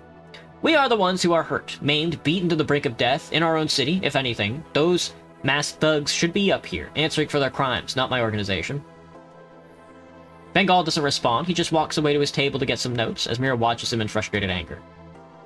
Next, Bengal walks over to Solomon. You can sense that his tone has a sense of respect this time around. Colonel Solomon, can you tell us from your personal and professional perspective how the decision that brought us here was made today? Yes, sir. We were actively investigating the terrorist attacks for a considerable time now, and have kept Mr. Mayor in the loop throughout the series of events that led to this day. We have also collaborated in a joint effort to decide how to proceed forward, including the decision on whether to send the existing security forces to the ports or the symposium. Yet the final decision was made by Mr. De Silva, am I right? Solomon's steel-glazed gaze doesn't waver. If he's irritated by the way Bengal leads his words, he conceals it well. Yes. And as the chief officer, can you share with us the details of your activities that aim to prevent another terrorist attack? We were actively monitoring our sources for possible future terrorist activities. This included confidential informants, interagency cooperation efforts, data research, and evidence analysis. Did you collaborate with Mr. Mayor on all these fronts? We were transparent with Mr. Mayor, and we asked for his input and assistance, yes. And did he support your efforts? Definitely, sir. Thanks to his support, we were able to follow up on both the leads we had, which allowed us to be prepared against the exact number of terrorists we would face in the ports, as well as the firepower and explosive devices they had. I'm certain that if we did not have the information, the lives of both civilians and security personnel would be at high risk. And what's the professional opinion on the incident that took place? I think what those thugs did is unacceptable. My heart goes out to everyone who got injured. I also will pledge myself and my forces to make sure they are brought to justice, but the fact that we are apprehended the terrorists proves that Mr. Mayor's decision, however hard it may be, was the right one in the light of the information we had. So you're saying, even though your intel wasn't 100% reliable, because it happened to be correct, that was the right decision, and the casualties of the symposium are, while of course saddening, collateral damage. What if the intel was bogus, Colonel? That's not what I said, sir, and I never said that the intel was not reliable. Then correct me now, Colonel. Say that the intel was 100% reliable. Solomon is silent. I thought so. Bengal starts walking around in a circle, seemingly lost in thought, while the crowd in the hall hums at a constant low buzz. Well, finally, the man of the hour. The one that's been at the center of this whole thing. He stops in front of you, his gaze still in the distance, seemingly lost in thought. Finally, our stoic mayor. He turns to you with a casual stare. You've been awfully quiet throughout the whole conversation. I expect you to have at least some insight on what happened. After all, you are responsible for what happened. The hall goes dead silent with his words. Bengal's eyes turn a shade of hostile that you haven't seen during any of the interactions with the others. No? Then please, do enlighten us. Who is to blame?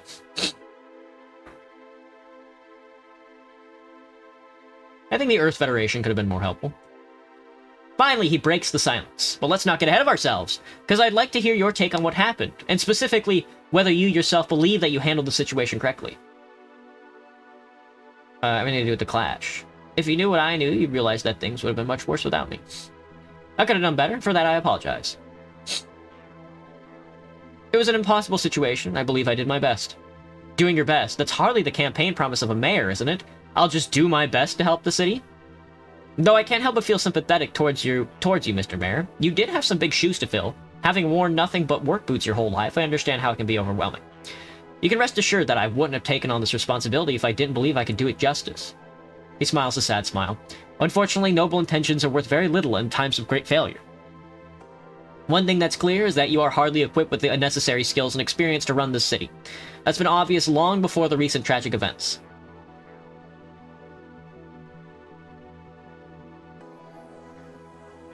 The intention of helping your investigation, not put a face blatantly baseless execution. Put your manners back in. Another thing that's clear in the speculative deductions and bending the truth, that should be bad practices for a prosecutor. Here we are. With all due respect, whether I'm capable of doing a job is not yours to judge. I was appointed by the people of Artemis, not you. Stay silent. He smiles a smug smile at your silence, as if he finally got you right where he wanted. No response? Okay, no problem. I'll just go ahead and direct some facts and figures for you. Please, do feel free to interrupt me whenever you feel like you've something to say. Did you know that the people of Artemis speak of you in disdain, because you went ahead and applied your new and fancy coating substance on the glass domes? You were very well informed that this could lead to stress disorders and mental illnesses for the resident Artemisians. You didn't even hesitate to put the people of the city in danger in order to achieve what? Self-sufficiency? A tiny extra step towards independence. Are you so fanatically hell-bent on your extremism that you would sacrifice the well-being of the city's people for your ideals? He glances at Arlo Galan and the crowd for a second. Or are you just a puppet? I have to consider the well-being of our city and its people in the long term. I stand by my decision. The crowd hums, and you can tell that the tide shifts in your favor. People approve of your confident and idealist response. Isn't it true that when there was a dispute regarding the wages of the dock workers that caused an import-export imbalance, you went on to make the corporate consortium bear the extra cost, which indirectly meant spending from the city's funds? Those funds could benefit the city towards a better future, but you decided to take the union side in all these exaggerated demands. Can you even see how that could prove problematic in developing a city? If this was the first world country, by all means go crazy in becoming a welfare state, but at the end of the day, this is a colony. The funds are crucial in ensuring the longevity of the city by investing in R&D and advancement. Everyone must make do, and they share the burden, including the workers. People of the city know you are incompetent, and think very little of your vision or lack thereof.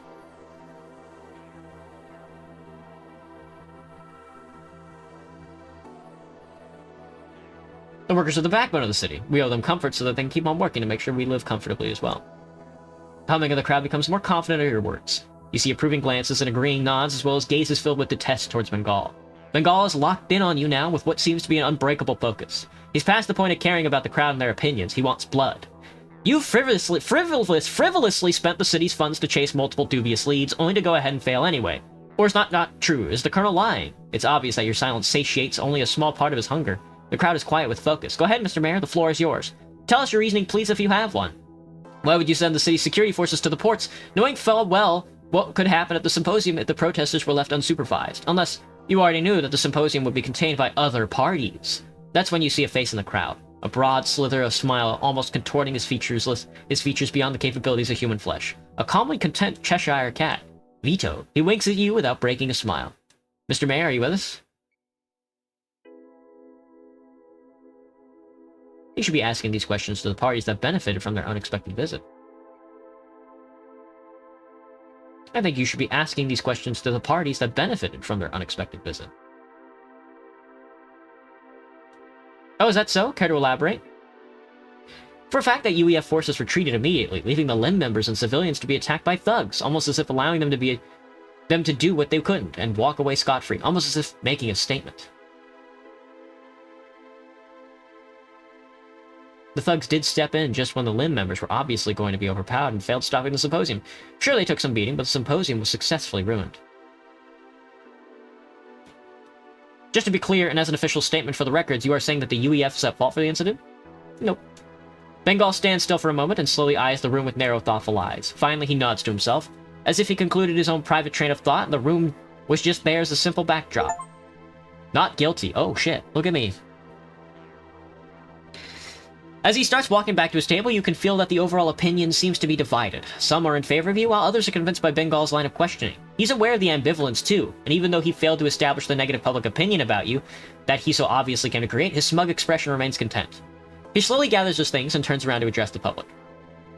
Thank you all for attending the hearing. We will analyze the collected information in due process, and will inform the citizens of Artemis accordingly. And in the meantime, I hope the citizens of Artemis do the same, reflect on what they've heard here today in the light of their own conscience and values. He walks up to your table and shakes the hand of all that he attended. Chen, Izumi, Solomon, and finally you. He doesn't let go of yours and leans into your ear instead. Not bad, Mr. Mayor. Not bad at all. You got away on this one, but I'll see you again. He gives you a sick smile. Perhaps at the funeral. His expression turns into a formal smile in under a second, and he leaves your side. You stare at him, frozen at the moment, but people are starting to leave the hall, so you get up as well. Ooh, what a bastard, man. You slowly make your way to the exit, the crowd's gaze and constant humming directed at you all the while. Along with Ralphie's stare filled with disappointment and calculating suspicion, as well as Petrov's thoughtful gaze. Whoa, that was it? Ah, the Lunar Workers Union likes me. Oh my god, that was that full turn? 85% of players remained silent about veto. You and 50% of players chose to imply or blame the UEF's involvement. You and 85% of players won the hearing. I can't imagine losing the hearing.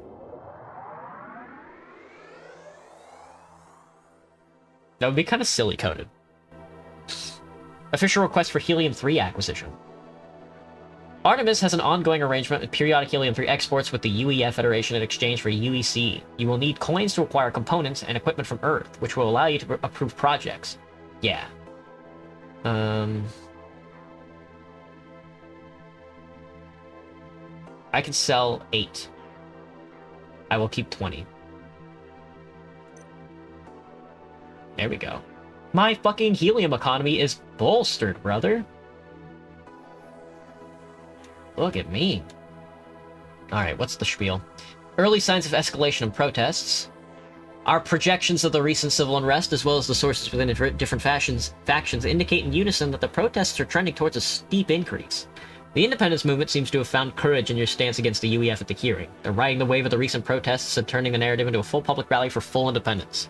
Unfortunately, the already agitated people of the city will most likely be very much inclined to sway in this direction. Oh yeah. This will certainly have repercussions from the UEF front, and we want to inform you on the situation before it grows out of control. But more importantly, we fear that these protests may turn into a full-blown riot if certain precautionary measures are not taken in due time. We will keep you updated. Oh, Heinrich Jurgen's dead. Found dead. Preliminary assessments classify the incident as an accident. The remains were discovered already dispersed across a wide area. Damn, running a conventional burial procedure. He's fucking dead, dude. They killed his ass. Dude, they torched him, man. They torched his ass. What the hell? What happened?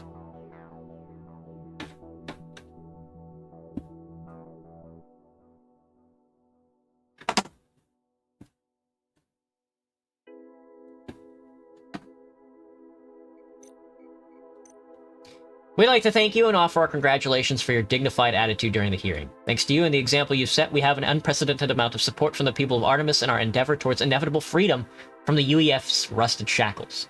Please rest assured that we are here on the ground and among the people to manage and give direction to the protests and rallies. You have our ear as well as our full cooperation in utilizing this opportunity of public unification towards glorious independence.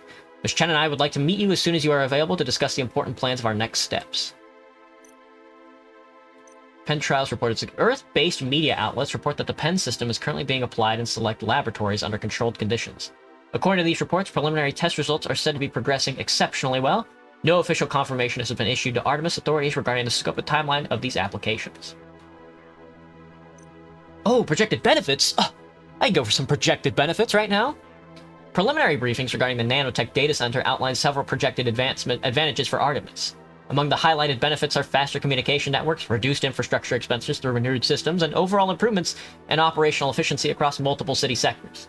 Further technical documentation is expected to detail the scope of these upgrades in the oncoming weeks. Jess receives a call, and it's for me! I'd like to thank you for our offer and congratulate for your dignified attitude. Thanks to you, an example is set. We have an unprecedented amount of support from the people of Artemis. Did I read this already? We are here on the ground among the people to manage and give direction to the protests and rallies. You have our ear, as well as our full cooperation in utilizing this opportunity of public unification. Oh. Well, I guess we're fighting for independence then. I did everything I could to get the economy sustainable. Self-sustainable. We have the helium production, clearly. It's the credits production. As you're going through the most recent reports and news, your door slowly opens. It's Jess. No knocks. Feels out of place. Boss. No knocking? Just got a call from the hospital. Why would the hospital call your office? Is it that nurse, perhaps? The one who gave you the USB? Or maybe it's Sam, you think. Yes, she must be leaving. Boss, it's your friend Sam. Is she okay? Skip a beat somewhere within your chest and the blood drains from your hands. The doctor said they did everything they could, but she's gone. They couldn't save her. The world freezes for what feels like hours, disguised as mere seconds. Well, on this run, we never cared about her anyway, man. I feel so bad. I feel so bad. When did this happen? Earlier today, the hospital said she went into multiple organ failure right after they took her out of the ICU. Her family was already arranged the funeral home. Apparently, they asked the hospital to inform everyone that visited during their stay. It's the evening. When you're ready, I'll take you there, boss. After a couple of seconds in silence, Jess turns to leave the room. Stay silent. Later that day, Jess stops in front of the funeral home. There's a large crowd, even in such a short time. She must have been loved by her community, friends, and family.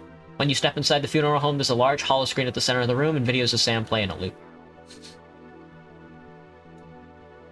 You try not to attract attention to yourself and discreetly walk through people. It works. Nobody seems to notice the mayor's presence. You're just another face in the crowd. You focus on the large hollow screen and Sam's videos from the past, all the way from her childhood to her teenage years with her friends, her graduation, her years in the hospital, memories that will fade away, without you ever getting a chance to listen about them from Sam. You look at her face in the hollow screen as she hugs a friend, her eyes wet with happy tears. She looks just like when you first met her in the Lunar shuttle. Feels like a lifetime ago. You notice an old, exhausted couple, talking with people and thanking them for coming. Before you can think about what to do, they notice you and slowly make their way over. You must be David. We heard a lot about you from Sam. He has a firm yet compassionate handshake. His eyes smile as he talks about his daughter. Wish we could have met under different circumstances, Mr. Mayor. She was a great person, sir. She meant a lot to me, to a lot of people, evidently. Thank you, yes. She was truly an amazing girl, my Sam. And they took her from us, those spineless attackers. The woman's eyes are red and swollen from crying, and her words carry a venomous grief. Martha, please, this is not the time or the place. I know, Graham. I know the place and time. Those bastards on Earth will hear our pain soon. She turns to you with fire in her eyes. How many mothers lost their daughters, Mr. Mayor? How many sons, their fathers? Only because those who promised this barren land to us, those who sent us here, are not willing to protect us. Martha. How many more are supposed to die? My Sam was just trying to help people, and those scum murdered her in cold blood because we didn't have the means to protect ourselves, the means to give people a good, safe life. But they will hear us soon. I know your heart is in the right place. I've watched the hearing. Her voice starts to tremble, but her eyes don't waver from their hold over yours. I just hope you let the people on the streets make their voices heard so that countless mothers and fathers who lost their children, be it to terrorism, hunger, excruciating working conditions, or the damned mind reapers, can finally show the Earth that we will not endure this any longer. She looks at you with eyes filled with tears, yet there's bravery and fierceness.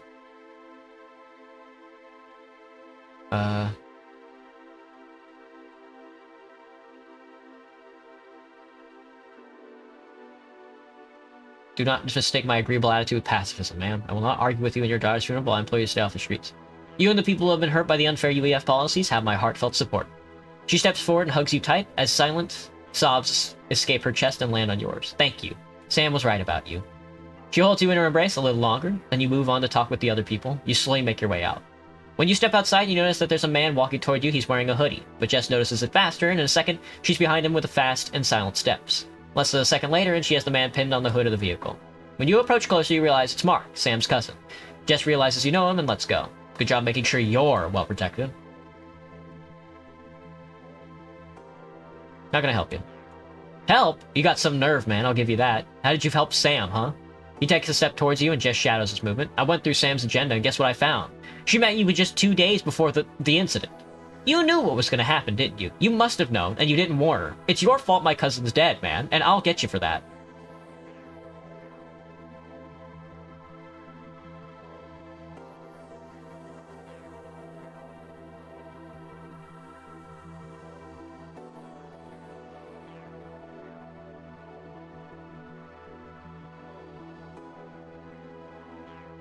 Look, I had no knowledge at all anything like this would have happened. Stop with the lies. They won't save your ass, man. Not this time.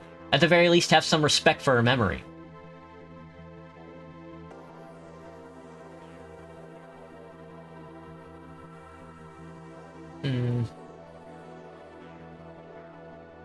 I loved her. I did not know. You have to believe me. Mark stops for a second, contemplating about what you've just said. You can sense that your words got to him. Look, man, I don't know what to believe right now. Maybe I'm wrong, I don't know, but still, this doesn't change the fact that we are doomed. All our work. Her death didn't just ruin our lives. It was rob countless people of the only chance they'll ever have. What do you mean?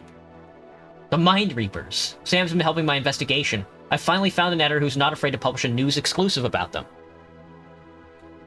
That's also why I wanted to present it in the Penn Symposium. Sam and I were coming to the conclusion that they're all connected somehow. Go on. What have you found about mind reaping so far? At first, everyone thought it was just a rickety black market exploit to provide illegitimate CPU power to shadier corporations that provide data mining and processing services, but I no longer think that's the case. You see, the brain aneurysm cases we're seeing were evolving, progressing, and not in favor of the victim. When you cross-check the cases in chronological order and compare the symptoms, it's obvious that the inflicted damage has become more and more draining over time. Which means they're trying to improve the reaping procedure toward a certain purpose, and they have the technological capabilities to back that effort. Does that sound like a rickety operation to you? Doesn't to me. What makes you think that? I don't have any concrete evidence. We were supposed to dig into the sealed records of the hospital with Sam, but the buried records, the names and shell corporate connections all point to 3 big projects. Penn, mind reaping cases being covered up, and a nanotech data center being built here in Artemis. How is Sam helping you? She was using her access to the existing patient files to help me with Solid Case. We were hoping to get our hands on some buried records of previous patients. Well, I was hoping. Sam didn't know that part yet. I don't know how I'm supposed to go on without Sam's access to the hospital files. The constant data collection and analysis was our only source of credible information to create a solid case. Each day, more and more people are getting permanently injured and eventually killed by those bastards, and we can't build enough awareness to stop people from resorting to selling their minds. Mainly because they need the coins, but more importantly because they are not informed on the dangers of the procedure. The many disregards the epidemic as an exaggerated conspiracy theory. People in need still think it's harmless when done right, and they are made to believe that whoever convinced them to go through with the procedure is going to perform it safely. But that is not the case. The goal of the reaping is to deplete the mind. The more the body inches closer to death, the more hormones are secreted to make the brain go into a haywire superactive state, and that's what leads to the aneurysms. Of course, the reapers don't care about that. For them, people are just single-use components for an infinite supply stock. And we don't do something about that, that is. Damn. I must keep going. I know I can't give up, but I don't know where to go without Sam's help. I'm sure you'll find a way. Sam would have wanted you to. Yeah, that she would have. And by the way, I'm sorry, I guess, you know, for blaming you and everything. I'll see you around. With that, I don't want to give him the USB. He turns around and walks away with a sulking face. In his slapped shoulders and depressed small steps, there's enough for you to imagine his silent sobs, perhaps blaming himself in light of the conversation he just had. We got the underground mind reaping. Any mind reapers? Possible leads? Thank you for talking to me, sir. The confidential informants in our network are reporting clear signs that the protests are about to become more aggressive, and I'd like to provide details on possible action plans.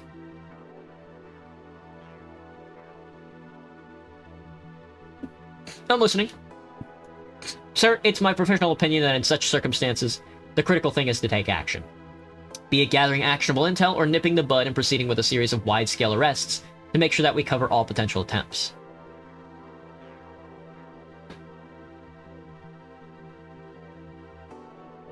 Can't cause any further public distress by making wrongful arrests. Tell me more about gathering intel.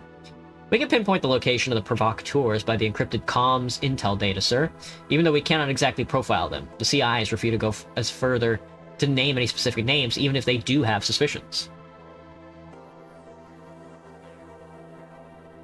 Why do we even give them a choice? These people are not criminals, sir. They are voluntary informants that want to cleanse their respective communities. Therefore, we do not have anything to hold against them. They don't want to specify any names because they tend to refrain from falsely accusing anyone in their community and hurting them.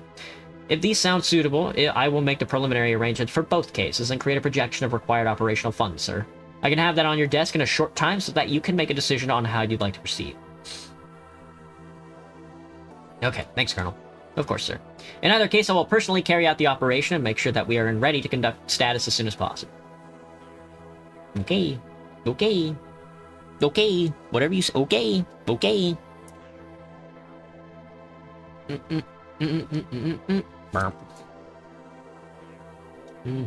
External security concerns. Recent assessments of the Artemis City prison perimeter indicate increasing pressure on existing external defense mechanisms.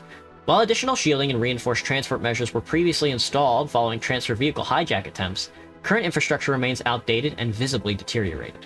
Perimeter fences show structural fatigue, surveillance systems require upgrades, and response capacity in the event of coordinated intrusion appears limited under current staffing and equipment levels.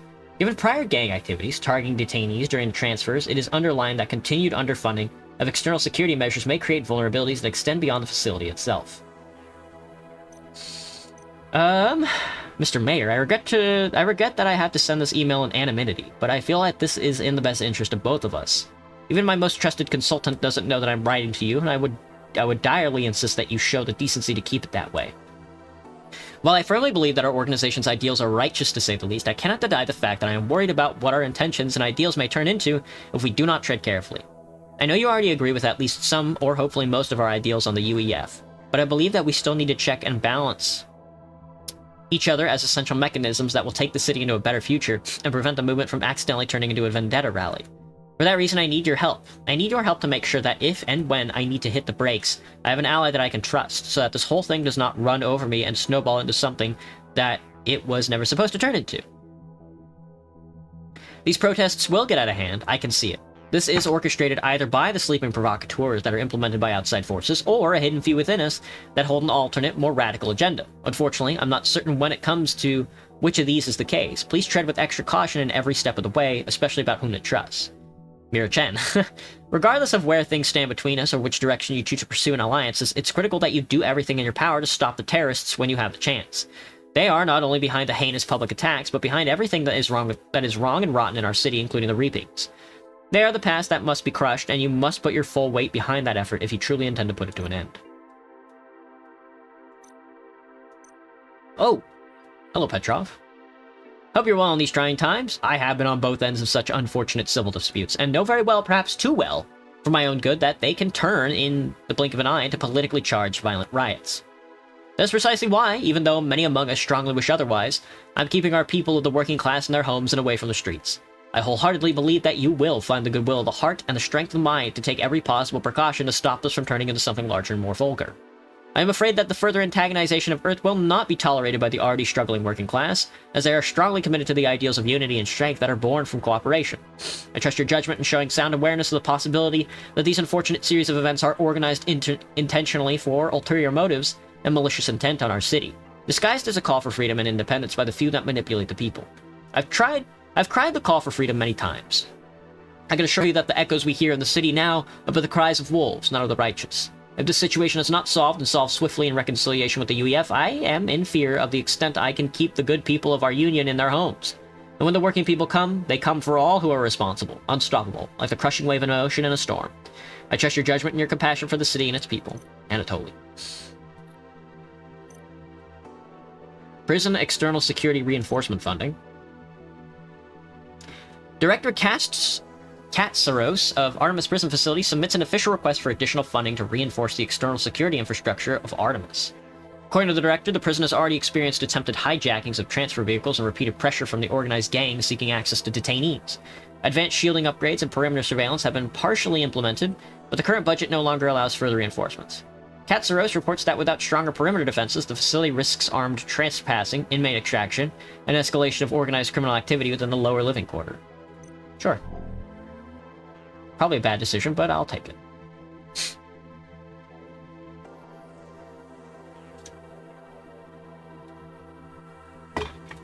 A late-night call from somebody at my door. Interesting. After what felt like a day that just won't end, you're finally back in your apartment. While the seldom quiet is something to appreciate, it doesn't bring much peace since your head is busy with everything that's going on. You don't turn on the TV, you don't read, you don't listen to any music or podcasts, you just sit in silence and just think. It doesn't really help. You feel burned out, and trying to think more just makes your head hurt. You need an outlet to discharge, but you don't know what it is. Before long, sharp footsteps from the hallway outside your apartment door break your stream of thoughts and bring you back to the present moment.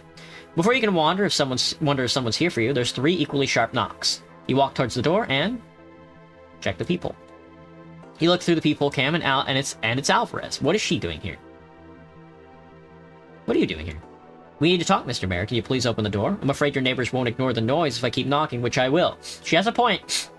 You can't have the neighbors going to press and spread false narratives. You open the door in defeat, and before you can say anything, she steps inside and closes the door behind her. She takes a look around your apartment. Won't you offer me something to drink?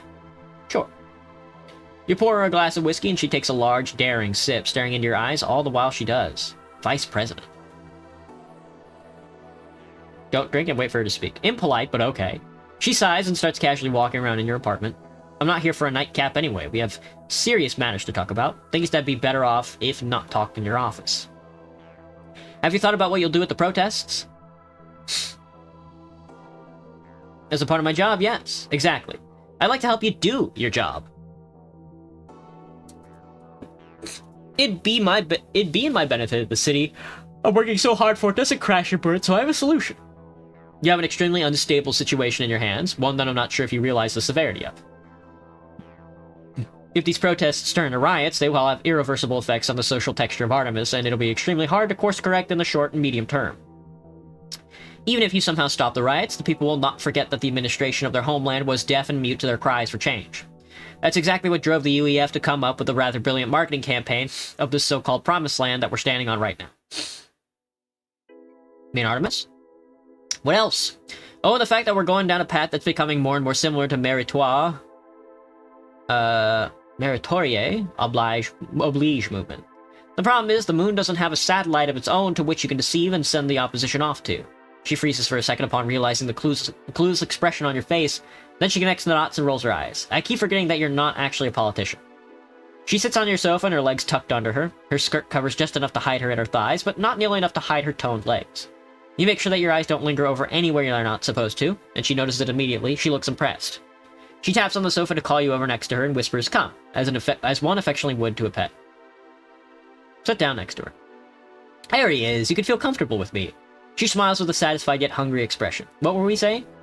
How do you think Meritoire Oblige came to an end on its own? Just like that? No fuss? Just a sudden, silent deflate? Especially after continuous, exceptionally increasing riots all over Earth? Because it was designed. UEF already wanted to explore moon colonization, but didn't know how to find the high number of qualified people that would be needed in order to establish and maintain a functioning society here, let alone to convince them into coming and living in the extremely harsh conditions of the desolate piece of chalk. Sure, they could recruit a ton of no-good debt runners, ex-convicts, but what about the people who'd actually run the place? The business people, the administrators, the engineers, and the doctors. The technicians and the craftsmen, surely they wouldn't leave the comfort of Earth.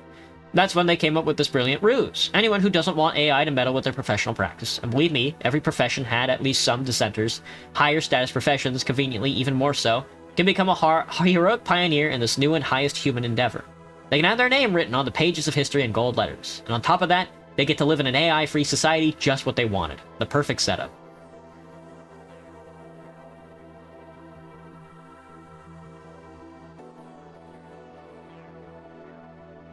Either that or the other way around. Does it really matter?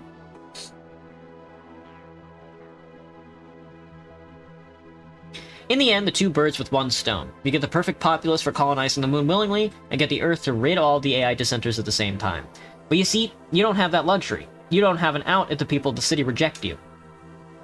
No other moon to package and market so neatly that the folk who don't want the UEF involvement would willingly line up to get ejected right out of here. They did not understand that AI was essential then.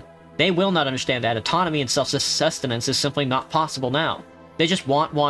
You give them what they want, and they want more. That's why they need control more than they desire freedom. So, you need to make sure that it doesn't ever come to that. What's your solution? Exactly. She proudly raises her glass. Look, I want the same thing you want, to make the people of Artemis happy, and keep them functioning while doing so. Which is impossible if this thing gets out of hand. So, if we were to utilize AI... She pauses to check your reaction. Make them riot even faster? She rolls her eyes and laughs. We will use it discreetly, of course. The Science Coalition already has a prototype, an advanced type of data matching and biometrics pattern tracking AI module. We'll only be profiling the investigators and provocateurs, de facto protest leaders that intentionally increase the tension. This way the plain people will still be able to keep protesting, they'll have their kumbayas out, and we'll make sure there isn't a riot on our hands. I'm all for it, really. It's a simple matter of supply and demand. We should let the people have what they want.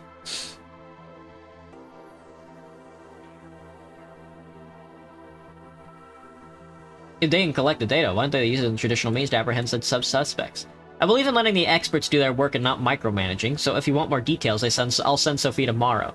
She can answer all your technical questions, but trust me, I wouldn't be here telling you about it if it wasn't bulletproof. I'm good at what I do. She takes another large sip from her drink, downing the whole glass in a single smooth swallow.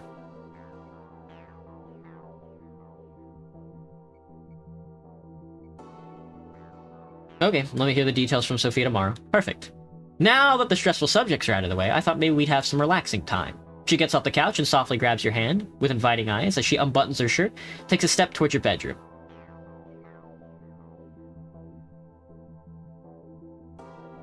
I don't think that's a good idea. You should probably leave now. I'm fucking gay, dude. She lets go of your hand with a surprised yet slightly impressed smile, slowly starts buttoning her shirt back up. She doesn't seem offended by the rejection at all. Okay, no pressure. Just thought I'd be a friend and keep you company with everything that's been happening. The incident, the trial, your friend's unfortunate demise. Her gaze is full of compassion and care. You can't help but feel the burden on your shoulders more heavily. Sometimes it takes another person to recognize the weight we carry for us to realize just how tired we are. Walk her out and go to bed alone. So lame. Omega lol, no sex for us. Good morning. Another person now. Is this Sophia? You wake up alone and go to the memories of the last night. You feel proud of the restraint you've shown in order to avoid a big mistake. Though, once the feeling of relief settles, you find yourself imagining fondly of how things could have gone down if you didn't hold back. Can't help but realize that you're longing for human connection. With all that's been going on, you never realized until now just how lonely you've been, how long it's been since someone held you and made you feel better. Before you can delve further into the meaning of the feelings, the doorbell rings. When you open the door, it's Sophia, standing there with a tablet, nervous as if she's going to make a presentation. Hi, sir. Miss Alvarez asked me to drop by and explain the prototype. She steps inside the small, nervous steps, and start talking as soon as you shut the door. So, this is a fairly new system for Earth as well, sir. They've been using it in only a matter of a couple of years to perform mass surveillance in public spaces to identify and locate persons of interest.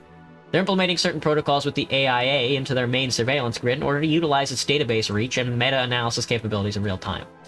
The module works at extreme speeds to cross-process a combination of encrypted scrap data from the dark web, existing medical and genome records of a given location's populace, and the area's real-time audio feed to pick up crowds' genome references, and constructing potential probabilities of laryngeal structure in order to detect vocal micro-matches within the crowd chatter and identify the suspects of given crime. What the fuck?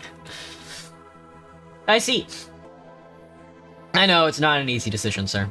But it is one that you need to make right now if we want to have enough time for implementation before the protests start running the risk of imminent escalation. I see. So what's your decision?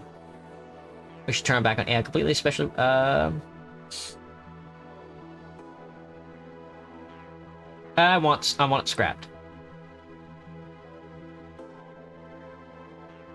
I want the project cancelled.